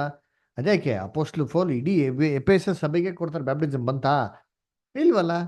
ಸೊ ಇದ್ರಲ್ಲಿ ನಮ್ಗೆ ಏನಪ್ಪ ಗೊತ್ತಾಗ್ತದೆ ಅಂದರೆ ಈ 3 ಸನ್ನಿವೇಶಲ್ಲಿ ಯಾಕೆ ಕೊಟ್ಟರು ಅಂದರೆ ಇದರಲ್ಲಿ ಏನೋ ಒಂದು ಸಿಗ್ನಿಫಿಕೆನ್ಸ್ ಇರಬೇಕು ಅಲ್ವರ. ಸೊ ಅದಕ್ಕೆ ಏನಕ್ಕಪ್ಪ ಕೊಟ್ಟಿದ್ದು ಅಂತಂದರೆ ಇದನ್ನ ಒಂದು ಈ ಪವಿತ್ರಾತ್ಮನ ಅಭಿಷೇಕ ಏನು ಮಾಡ್ತಾರೆ ಅಂದರೆ ಒಂದು ವ್ಯಕ್ತಿಗೆ ಆಗಂತ ಒಂದು ಅಭಿಷೇಕಕ್ಕೆ ಏನು ಮಾಡ್ತಾರೆ ಕಂಪೇರ್ ಮಾಡ್ತಾರೆ. ಹಿಂಗೆ ಹಳೆ ಕಾಲದಲ್ಲಿ ಏನ್ರಿ ಒಂದು ಪವಿತ್ರಾತ್ಮನ ಏನು ಮಾಡ್ತಿದ್ರು, ಪವಿತ್ರಾತ್ಮ ಅಂತ ಹೇಳ್ತೀನಪ್ಪ ಅದು ಪವಿತ್ರ ತೈಲದಿಂದ ಏನು ಮಾಡ್ತಾರೆ ಅಭಿಷೇಕ ಮಾಡ್ತಾಯಿದ್ರು. ಅದರ ಟ್ಯಾಬ್ನಾಕಲ್ ಕ್ಲಾಸ್ ಕೇಳ್ತಾ ಇದ್ರಲ್ಲ, ಅದ್ರಲ್ಲಿ ಬರ್ತಾರೆ ಮೋಸ್ಟ್ಲಿ ಮುಂದಕ್ಕೆ. ಅದರ ಅಭಿಷೇಕ ತೈಲ ನೋಡ್ಬೇಕಾದ್ರೆ ಅದೇನಂತಾರೆ ಸ್ಪೆಷಲ್ಲಾಗಿ ರಕ್ತ ಬೋಳಗಳು ಏನ್ರಿ ಇಂತಿಂಥದ್ದೆಲ್ಲ ಪದಾರ್ಥಗಳಿರಬೇಕು ಅಂದ್ಬಿಟ್ಟು ಇಷ್ಟಿಷ್ಟೇ ಗ್ರಾಮ್ ಇರಬೇಕು ಅಂತ ದೇವ್ರು ಫಿಕ್ಸ್ ಮಾಡಿದ್ರು ಅಂತ ಹೇಳ್ತಾರೆ.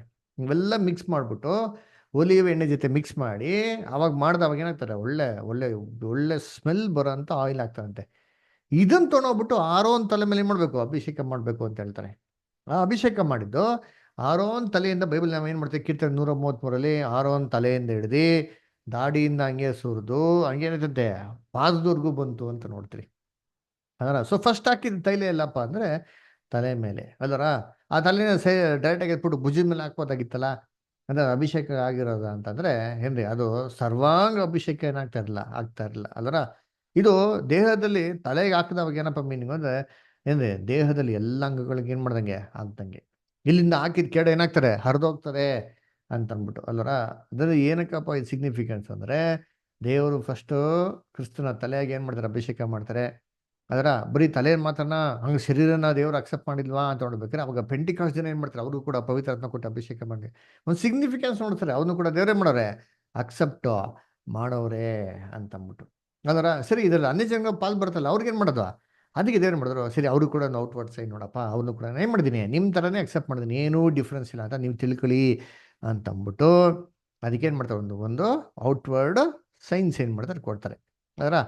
ಇದು ಹೇಗಪ್ಪ ಅಂತಂದರೆ ಇದನ್ನ ಕ್ರಿಸ್ತನು ಫಸ್ಟ್ ಏನು ಮಾಡಿದ್ರು ಅಪೊಸ್ತಲ ಪೇತ್ರನಿಗೆ ಇದನ್ನ ಮಾತು ಹೇಳಿದರು. ಎಲ್ಲಿ ಆ ವಾಕ್ಯ ಓದನ ಮತ್ತೆ 16ನೇ ಅಧ್ಯಾಯ 19ನೇ ವಾಕ್ಯ ಹೋದ್ರೆ ಯಾರಾದ್ರೂ ಮ್ಯಾಥ್ಯೂ 16:19.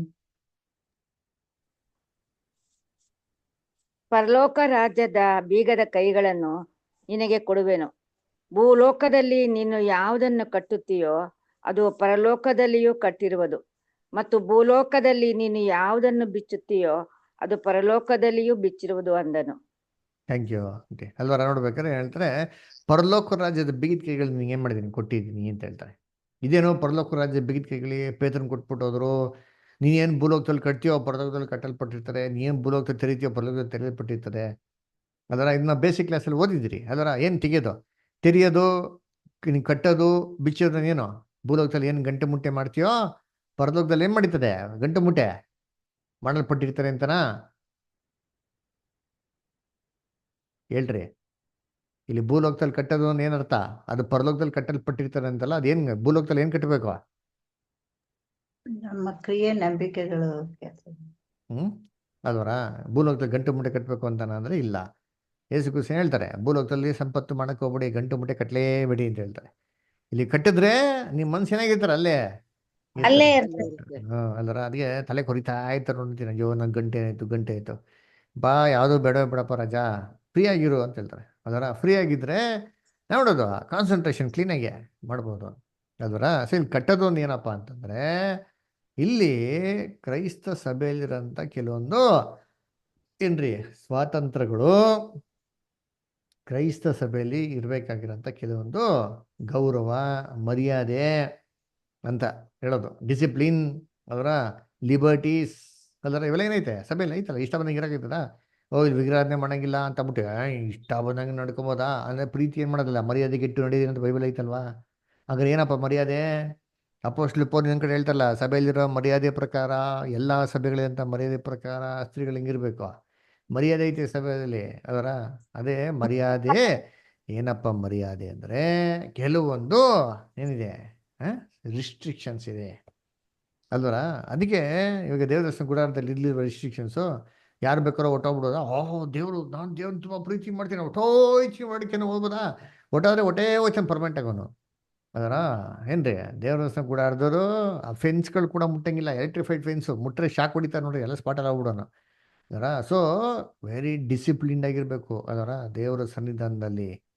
ಬೈಬಲ್ ಹೇಳ್ತಲ್ಲ ದೇವ್ರೆಂತ ಒಂದು ಅಗ್ನಿ ಅಂತಂದರೆ ತೀಕ್ಷ್ಣವಾಗಿರೋಂಥ ದಗಿಸುವಂಥ ಅಗ್ನಿ ಅದರ. God is A consuming fire. ಅವತ್ತು ನಾವು ಗೇಲಿ ಮಾಡಿ ತಮಾಷೆ ಮಾಡಿ ನಾನು ತುಂಬ ನೀನು ಪ್ರೀತಿ ಮಾಡ್ಕೊಂಬಿಟ್ಟು ಏನೋ ವಿಚಿತ್ರವಾಗಿ ವಕ್ರವಾಗಿ ನಡ್ಕೊಂಡ ಅಂತಂದರೆ ಅಲ್ಲೇ ಸುಟ್ಟು ನಮ್ಗೇನು ಮಾಡ್ತಾರೆ, ನಮ್ಗೇನು ಮಾಡಲ್ಲ, ನಮ್ಗೆ ಇಮಿಡಿಯೇಟ್ ಸುಡಲ್ಲ, ನಮಗೆ ಪ್ರೈಸ್ ತೆಗೆದುಬಿಡ್ತಾರೆ, ಬದುಕೋವಾಗ ಬಿಟ್ಬಿಡ್ತಾರೆ.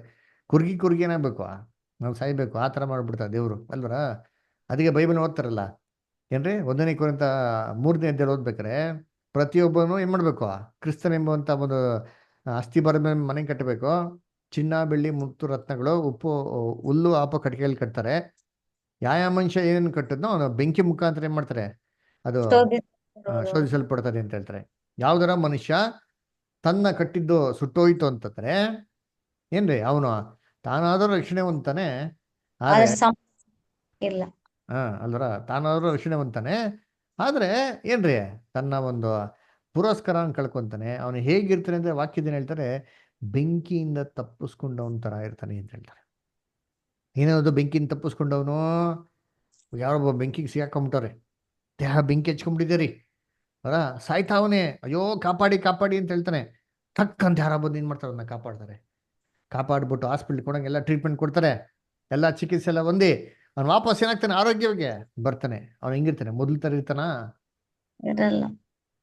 ಅವ್ನ ಮಕ ಹೆಂಗಿರ್ತದೆ ಅದರ, ಅವನ ಮಕನ ಅವ್ನ ಕಾಣಿ ನೋಡ್ಕೊಂಡ್ರೆ ಅವನೇ ದ್ವೇಷ ಪಡ್ಬೇಕು, ಅಷ್ಟೊಂದು ಕ್ರೂರಾಗಿ ಏನಾಗಿರ್ತಿರ್ತಾರೆ. ಅವರ ದೇಹ ಮೊದಲು ತರ ಇರಲ್ಲ, ಆ ಚರ್ಮ ಮೊದಲು ತರ ಇರಲ್ಲ, ಮಾಂಸ ಮೊದಲು ತರ ಇರಲ್ಲ ಅಲ್ವರ, ಎಲ್ಲ ವಿಕಾರವಾಗಿ ಆಗಿಬಿಡ್ತದೆ. ಅದರ ಅವ್ನು ಹೆಂಗಿರ್ತಾನೆ ಅಂತಂದ್ರೆ ಬೆಂಕಿಯಿಂದ ತಪ್ಪಿಸ್ಕೊಂಡವನ್ ತರ. ಅಂಥವ್ನ ಜೀವನ ಯೋಚನೆ ಮಾಡ್ರಿ, ಅವ್ನು ಹೆಂಗಿರ್ಬೇಕು, ಅವ್ನು ಹೆಂಗೆ ಯೋಚನೆ ಮಾಡ್ತಾನೆ. ಕಾಡಿ ನೋಡ್ಕೊಂಡ ಅಂದ್ರೆ ಅವ್ನು ಏನ್ ಅನ್ಸ್ತಾರೆ ಅಂದ್ರೆ, ಅಯ್ಯೋ ನಾವು ಸತ್ತೋಗಿದ್ರೆ ಎಷ್ಟೋ ಚೆನ್ನಾಗಿರ್ತೈತಲ್ಲ ಅನ್ಸ್ಬಿಡ್ತದೆ. ಯಾಕಪ್ಪ ಬದುಕಿದ್ದೀನಿ, ಬದುಕಿರೋದಕ್ಕಿಂತ ಸಾವೇ ಬಿಟ್ರಲ್ಲ ಅಂತ ಅನ್ಸ್ಬಿಡ್ತಾರೆ ನೋಡ್ರಿ. ಆ ಥರ ಒಂದು ಜೀವನ ಆಗ್ಬಿಡ್ತಾರೆ, ಸೈಕಾಲಜಿಕಲ್ ಎಫೆಕ್ಟ್ ಆಗ್ಬಿಡ್ತಾರೆ. ಇದೇ ಥರ ಪ್ರೈಸ್ನ ಕಳ್ಕೊಂಡವರು ಅಲ್ವರ. ಅದಕ್ಕೆ ನೋಡ್ಬೇಕಾದ್ರೆ ಸಭೆಯಲ್ಲಿ ಕೆಲವೊಂದು ಗೌರವಗಳಿದೆ. ಸರಿ, ಇವಾಗ ಇಲ್ಲಿ ಹೇಳ್ಬೇಕಾರೆ ಅಲ್ಲಿ ಇನ್ನೊಂದು ಮಾತು ಕೂಡ ಹೇಳ್ತಾರೆ. ಪೇತ್ರನಿಗೆ ಬರೀ ಕಟ್ಟೋದು ಬಿಚ್ಚೋದ್ ಬಗ್ಗೆ ಮಾತ್ರ ಹೇಳಲಿಲ್ಲ, ಇನ್ನೊಂದು ಮಾತು ಕೂಡ ಹೇಳ್ತಾರೆ. ಏನಪ್ಪ ಹೇಳ್ತಾರೆ ಅಂದ್ರೆ, ನಿನ್ನ ಪರಲೋಕ ರಾಜ್ಯದ 2 ಬಿಗಿದ ಕೈ ಕೊಟ್ಟಿದ್ದೀನಿ ಅಂತ ಹೇಳ್ತಾರೆ. ಏನಿದು ಪರಲೋಕ ರಾಜ್ಯದ ಬಿಗಿದ ಕೈ? ಏನಿದೆ ಬಿಗಿದ ಕೈ?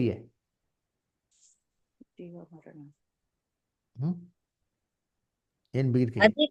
ಅಧಿಕಾರ ಬ್ರದರ್. ಅಧಿಕಾರ. ಯಾವ್ದಕ್ಕೆ? ನರಕ ಮತ್ತೆ ಸ್ವರ್ಗಕ್ಕೆ ಡೋರ್ ಓಪನ್ ಮಾಡಂತ ಅಧಿಕಾರ ದೇವ್ರು ಯಾರು ಕೊಟ್ಬಿಟ್ಟೋದ್ರು? ಪೇತ್ರನಿಗೆ ಕೊಟ್ಟು. ಪೇತ್ರನಿಗೆ. ಅಂದ್ರೆ ಇಷ್ಟ ಬಂದ ನರಕಕ್ಕೆ ಹಾಕ್ಬೋದು, ಇಷ್ಟ ಬಂದನ್ನ ಪೇತ್ರ ಸ್ವರ್ಗಕ್ಕೆ ಏನ್ ಮಾಡ್ಬೋದು, ಕಳಿಸ್ಬೋದಾ? ಇಲ್ಲ. ಮತ್ತೆ ನೀವು ಅಂತಾರಲ್ಲ, ಹೇಳಿದ್ಕೆಲ್ಲ. ನರಕ ಅಂದ್ರೆ ಸಮಾಧಿ ಬ್ರದರ್. ಹಾ, ನರಕ ಅಂದ್ರೆ ಏನ್ರಿ? ಬ್ರದರ್, ಒಂದು ಇಸ್ರೇಲ್ ಜನಕ್ಕೆ, ಇನ್ನೊಂದು ಅನ್ಯ ಜನರಿಗೆ ಬ್ರದರ್. ಹಾ, ವೆರಿ ಗುಡ್. ಅದರ ಪರಲೋಕಕ್ಕೆ ನರಕಕ್ಕೆ ಬಿಗಿ ಕೈ ಹಾ, ಪರಲೋಕಕ್ಕೆ ನರಕಕ್ಕೆ ಬಿಗಿ ಕೈ ಪೇತ್ರನಿಗೆ ಕೊಡ್ಲಿಲ್ಲ, ಅದು ಅವರೇ ಇಟ್ಕೊಂಡವ್ರೆ. ನರಕ ಅಂದ್ರೆ ಸಮಾಧಿ ನಮ್ಗೆ ಚೆನ್ನಾಗಿ ಗೊತ್ತು. ಅದರ ಪರಲೋಕಕ್ಕೆಲ್ಲ ಯಾರು ಎಷ್ಟೀಸು ಹೋಗಲ್ಲ ರೀ. ಪರಲೋಕ ರಾಜ್ಯಕ್ಕೆ ಏನ್ರಿ ಎಂಟ್ರಿ ಆಗೋದಿಕ್ಕೆ ಈ ಡೋರ್ ಏನಾಗಿತ್ತು, ಕ್ಲೋಸ್ ಆಗಿತ್ತು. ಅದರ ಆ ಡೋರ್ನ ಓಪನ್ ಮಾಡೋದಿಕ್ಕೆ ಬಿಗಿದ ಕೈ ಕ್ರಿಸ್ತನ ಯಾರು ಕೊಟ್ಬಿಟ್ಟೋದ್ರು? ಪೇತ್ರನಿಗೆ ಮಾಡ್ಬಿಟ್ಟು ಕೊಟ್ಬಿಟ್ಟೋದ್ರು ಅಲ್ವರ. ಅದಕ್ಕೆ ಪರಲೋಕ ರಕ್ಷಣೆಗೆ ಯಹೂದ್ಯರಿಗೆ ಮೊದಲು ದ್ವಾರ ಓಪನ್ ಮಾಡಿದ್ದು ಯಾರು ಅಂದ್ರೆ ಪೆಂಟಿಕಾಸ್ಟ್ ದಿನ ಅಪೊಸ್ತಲ ಪೀಟರ್. ಅದರ ಚೆನ್ನಾಗಿ ಗಮನಿಸಿ, ನೀವು ಯೋಚನೆ ಮಾಡಿರ್ತೀನಿ. ಇವಾಗ ಪೇತ್ರ ಬಂದ್ಬಿಟ್ಟು ಏನ್ರಿ ಯೇಸು ಕ್ರಿಸ್ತನ ಜೊತೆಗಿದ್ದಾರಪ್ಪ. ಯೇಸು ಕ್ರಿಸ್ತು ಎಷ್ಟು ಜನ ಯಹೂದ್ಯರಿಗೆ ಮನ ಕಣ್ಗಳನ್ನ ತೆರೆದ್ರು? ಯೇಸು ಕ್ರಿಸ್ತು ಎಷ್ಟು ಜನಕ್ಕೆ ತೆರೆದ್ರು ಮನ ಕಣ್ಗಳನ್ನ? ಎಷ್ಟು ಜನಕ್ಕೆ ತೆರೆದ್ರು ಯೇಸು ಕ್ರಿಸ್ತನ? ಇಲ್ಲ ಬ್ರದರ್, ಯಾರಿಗೂ ತೆರೆದಿಲ್ಲ. ಯೇಸು ಕಣ್ಣಿಂದ ಕ್ರಿಸ್ತನ್ ತೆರಲಿಲ್ಲ. ಶಿಷ್ಯರು ಬಿಟ್ರೆ ಬೇರೆ ಯಾರಿಗೂ ತೆರೆದಿಲ್ಲ ಅನ್ಸುತ್ತೆ ಬ್ರದರ್. ಅಲ್ವಾ? ಕಿವಿ ಇದ್ದವನು ಕೇಳಲಿ, ಕಣ್ಣಿದ್ದವನು ನೋಡ್ಲಿ ಅಂದ್ರು. ಕೆಲವೊಂದ್ಸರಿ ಶಿಷ್ಯನಿಗೆ ಅರ್ಥ ಆಗ್ತಾ ಇರಲಿಲ್ಲ, ಅವರು ಸುಮ್ಮನೆ ಇಟ್ಬಿಡೋರು, ಅಯ್ಯೋ ಸುಮ್ಮನೆ ಕೇಳಕೋರಿ ಕ್ಲಾಸ್ ಅಂತ ಸುಮ್ಮನೆ ಬಂದ್ಬಿಟ್ಟು ಅದರ. ಅದಕ್ಕೆ ಏನ್ರಿ ಆತ್ಮಿಕ ಕಣ್ಣುಗಳನ್ನ ಅವ್ರಿಗೆ ತೆರೆದಿದ್ದು ಪವಿತ್ರ ಆತ್ಮ ಕೊಟ್ಟಿದ್ಮೇಲೆ. ಅದಕ್ಕೆ ಏನ್ ಮಾಡಿದ್ರೆ ಈ ಬಿಗಿದ್ಕೆ ಯೂಸ್ ಮಾಡಿ ಯೋಧರಿಗೆ ಏನ್ ಮಾಡಿದ್ರು, ಐಸ್ ಆಫ್ ಅಂಡರ್ಸ್ಟ್ಯಾಂಡಿಂಗ್ ಏನ್ ಮಾಡಿದ್ರು, ಓಪನ್ ಮಾಡಿದ್ರು ಅಂತೀರಿ. ಆವಾಗ ಓಹೋ, ಪರಲೋಕ ರಾಜ್ಯಕ್ಕೆ ಎಂಟ್ರೆನ್ಸ್ ಹಿಂಗಿದೆಯಾ, ಇಕ್ಕಟಾರ ಮಾರ್ಗ ಹಿಂಗಿದ್ಯಾ ಅಂತ ಏನಾಯ್ತು ಯಹೂದ್ಯರಿಗೆ ಗೊತ್ತಾಯ್ತು. ಈ ಡೋರ್ ಲಾಕ್ ಆಗಿತ್ತು, ಇದನ್ನ ಓಪನ್ ಮಾಡಕ್ಕೆ ಕೊಟ್ಟಿದ್ದ ಅವಕಾಶ ಯಾರಿಗಂತೆ? ಪೇತ್ರನಿಗೆ. ಅದಕ್ಕೆ ನೋಡ್ಬೇಕ್ರೆ ಇದಕ್ಕಿಂತ ಮುಂಚೆ ಯಾರು ಪರಲೋಕ ರಕ್ಷಣೆಗೆ ಹೋಗಕ್ಕೆ ಸಾಧ್ಯ ಆಗ್ತಾ ಇರಲಿಲ್ಲ ರೀ. ಅರ್ಥ ಮಾಡ್ಕೊಟ್ರಿ, the door was locked. Key ಕೊಟ್ಬಿಟ್ಟೋಗೋರೆ. ಅದರ ಅಕ್ಕಿ ಮುಂಚೆನೇ ಓಪನ್ ಮಾಡ್ಬಿಟ್ರ, ಎಲ್ಲ ತಿಳ್ಕೊಂಬಿಟ್ರೆ ಮನಸ್ಸು ಸತ್ಯ ತಕ್ಷಣ ಹಂಗೆ ಹೊಟ್ಟೋಗ್ಬಿಡ್ತಾನೆ. ಎಲ್ಲಿ ಹೋಗ್ಬಿಡ್ತಾನೆ? ಬಿಗಿ ಕೈಲಿ ಕೊಟ್ಟಿಲ್ವೇ, ಲಾಕ್ ಮಾಡ್ಬಿಟ್ಟ. ಸರಿ, ಇದೇ ತರ ಯಹೂದ್ಯರಿಗೆ ಮಾತ್ರ ಅಲ್ಲ, ಅನ್ಯ ಜನ ಕೂಡ ಡೋರ್ ಏನಾಗಿತ್ತು, ಲಾಕ್ ಆಗಿತ್ತು. ಅದನ್ನ ಓಪನ್ ಮಾಡಿದಾರೋ ಪೇತ್ರ. ಅವರ ಫಸ್ಟ್ ಕೊರ್ನೆಲಿಯಸ್ ಮನೆಗೆ ಹೋಗಿ ಸುವಾರ್ತೆ ಸಾರಿದ್ಯಾರೋ? ಪೇತ್ರ. ಸುವಾರ್ತೆ ಏನ್ ಮಾಡ್ತಾನೆ, ಸಾರ್ತಾನೆ. ಅದರ ಏನ್ ಮಾಡ್ತಾರೆ, ಹೋಗ್ಬಿಟ್ಟ ಅವಾಗ ಅನ್ಯ ಜನಗಳು ಬರ್ತಾರೆ ಅದರ. ಸರಿ, ನಿಮ್ಗೆಲ್ಲ ಒಂದು ಕ್ವಶನ್. ಆ ಮೊದಲು ಅನ್ಯ ಜನ ಆಗಿರಂತ ಒಬ್ಬ ಕೊರ್ನೆಲಿಯಸ್, ಅವನು ಯಾರು? ಅವನ್ಗೆ ಪೇತ್ರನ ಬಗ್ಗೆ ಹೆಂಗ್ ಗೊತ್ತು?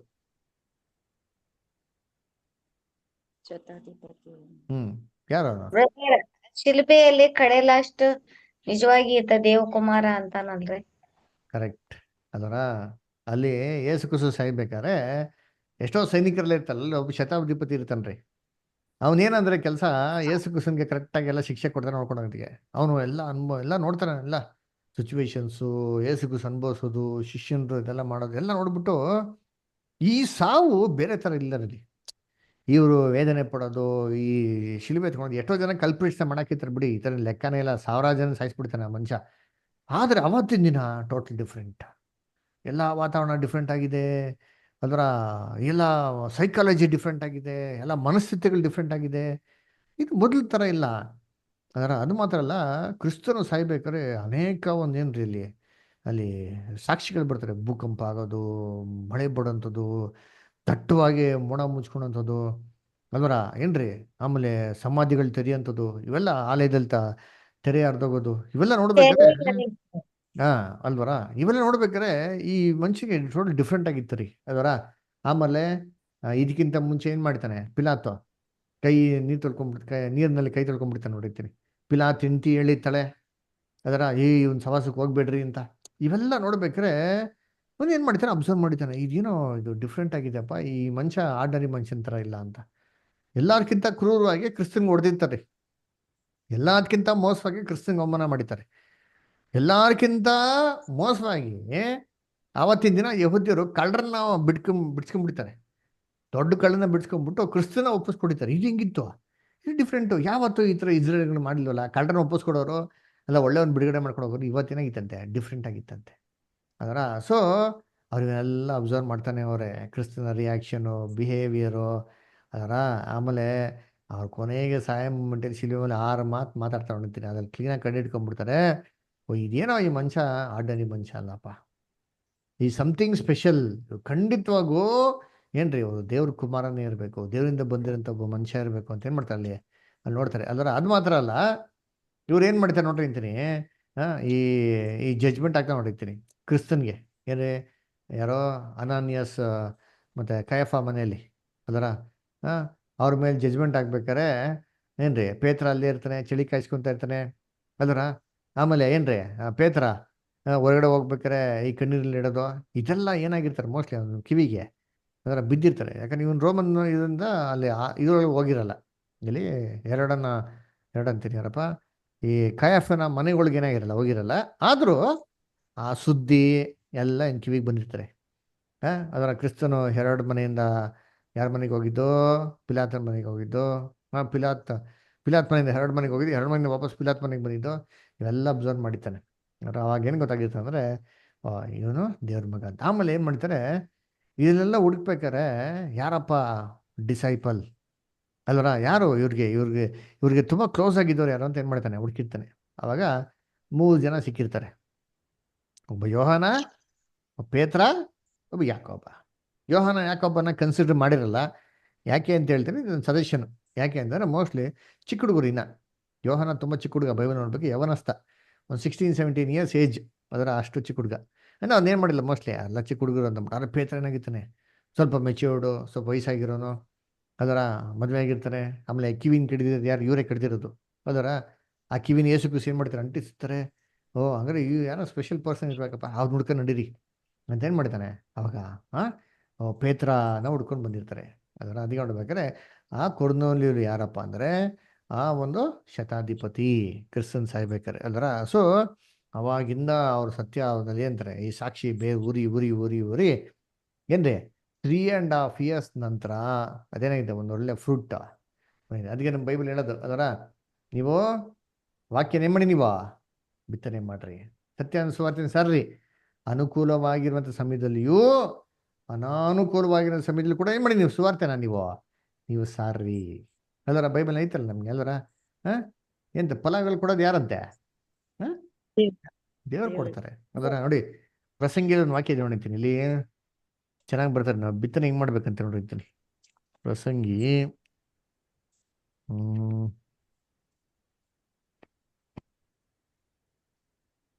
1 minute.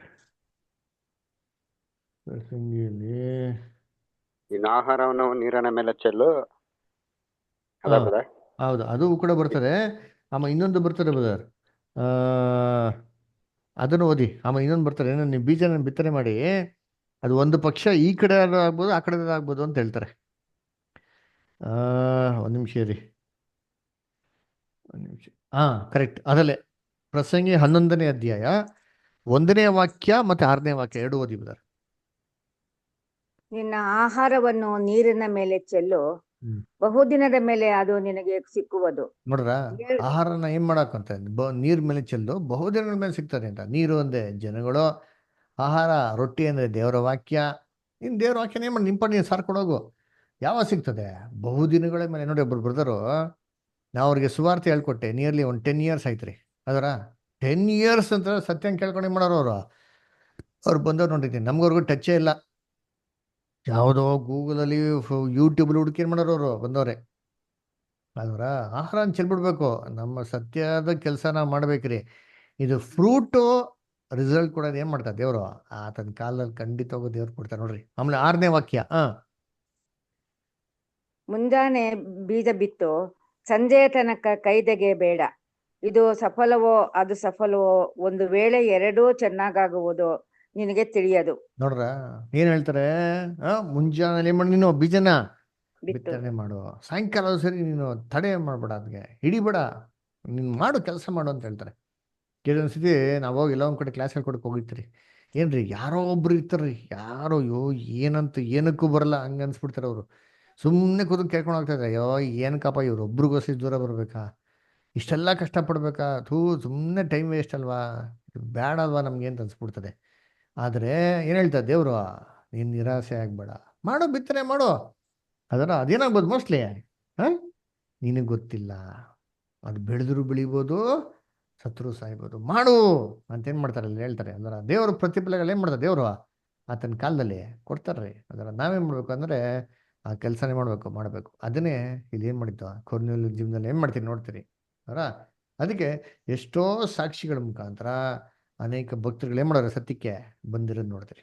ಓಕೆನಾ? ಸರಿ, ನೆಕ್ಸ್ಟ್ ಪ್ಯಾರಾಗ್ರಾಫ್ ಯಾರು ಓದ್ತೀರಾ ಬ್ರದರ್ಸ್ ಸಿಸ್ಟರ್ಸ್? ಯಾರತ್ತಿದೆ ವಾಲ್ಯೂಮ್?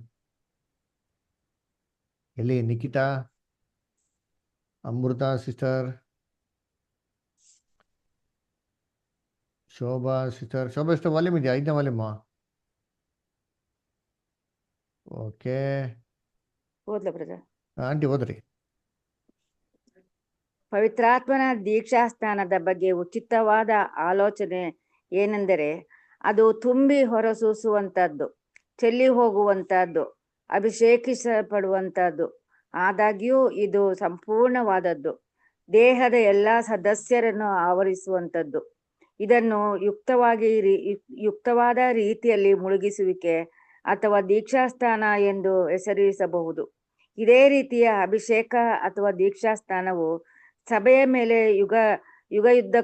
ಯುಗದುದ್ದಕ್ಕೂ ದಾರಿಯಲ್ಲಿದ್ದು ಅಭಿಷೇಕಗೊಂಡ ದೇಹದ ಅಂಗಾಂಗಗಳಾಗಿ ಬರುವವರ ಮೇಲೆ ಅಂದಿನಿಂದ ಇಂದಿನವರೆಗೂ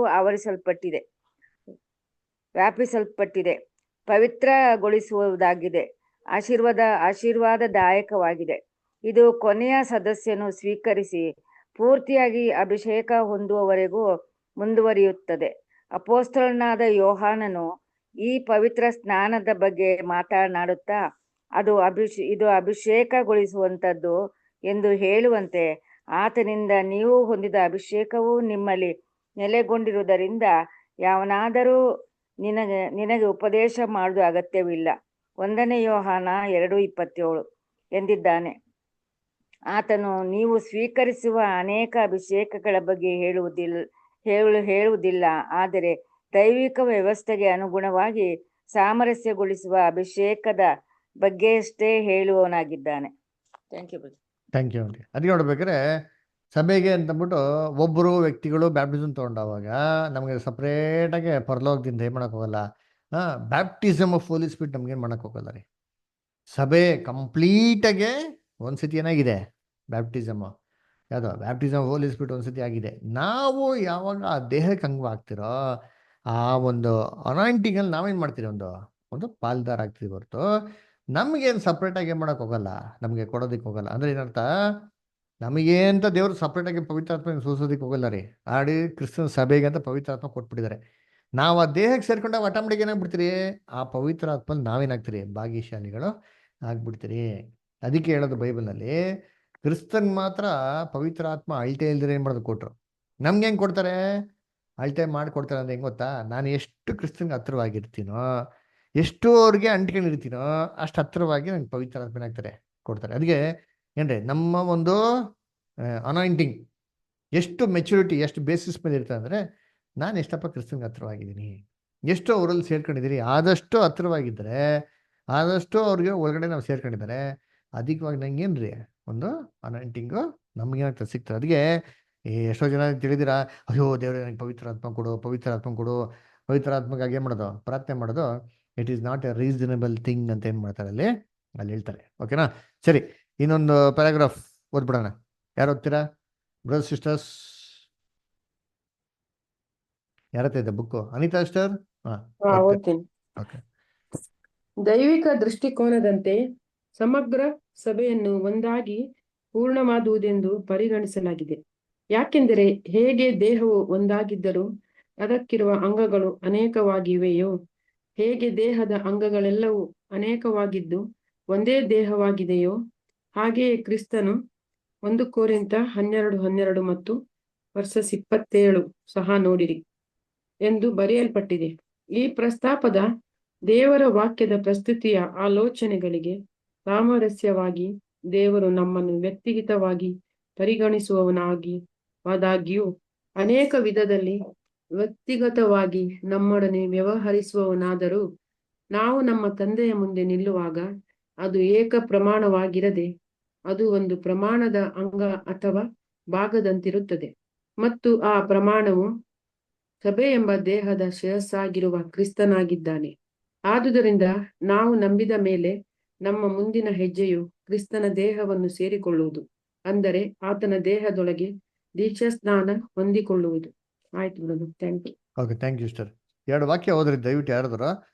1 Corinthians 12 ಚಾಪ್ಟರ್ 12th ವರ್ಸ್, ಆಮೇಲೆ 27th ವರ್ಸ್. 1 ಕೊರಿಂಥ 12ನೇ ಅಧ್ಯಾಯ 12ನೇ ವಾಕ್ಯ ಮತ್ತು 27ನೇ ವಾಕ್ಯ. ಯಾರು ಓದ್ಬೋದಾ?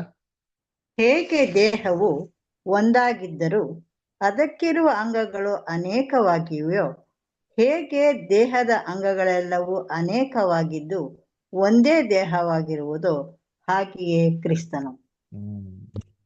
27ನೇ ವಚನ. ನೀವು ಕ್ರಿಸ್ತನ ದೇಹವು ಮತ್ತು ಒಬ್ಬೊಬ್ಬರಾಗಿ ಅದಕ್ಕೆ ಅಂಗಗಳಾಗಿದ್ದೀರಿ.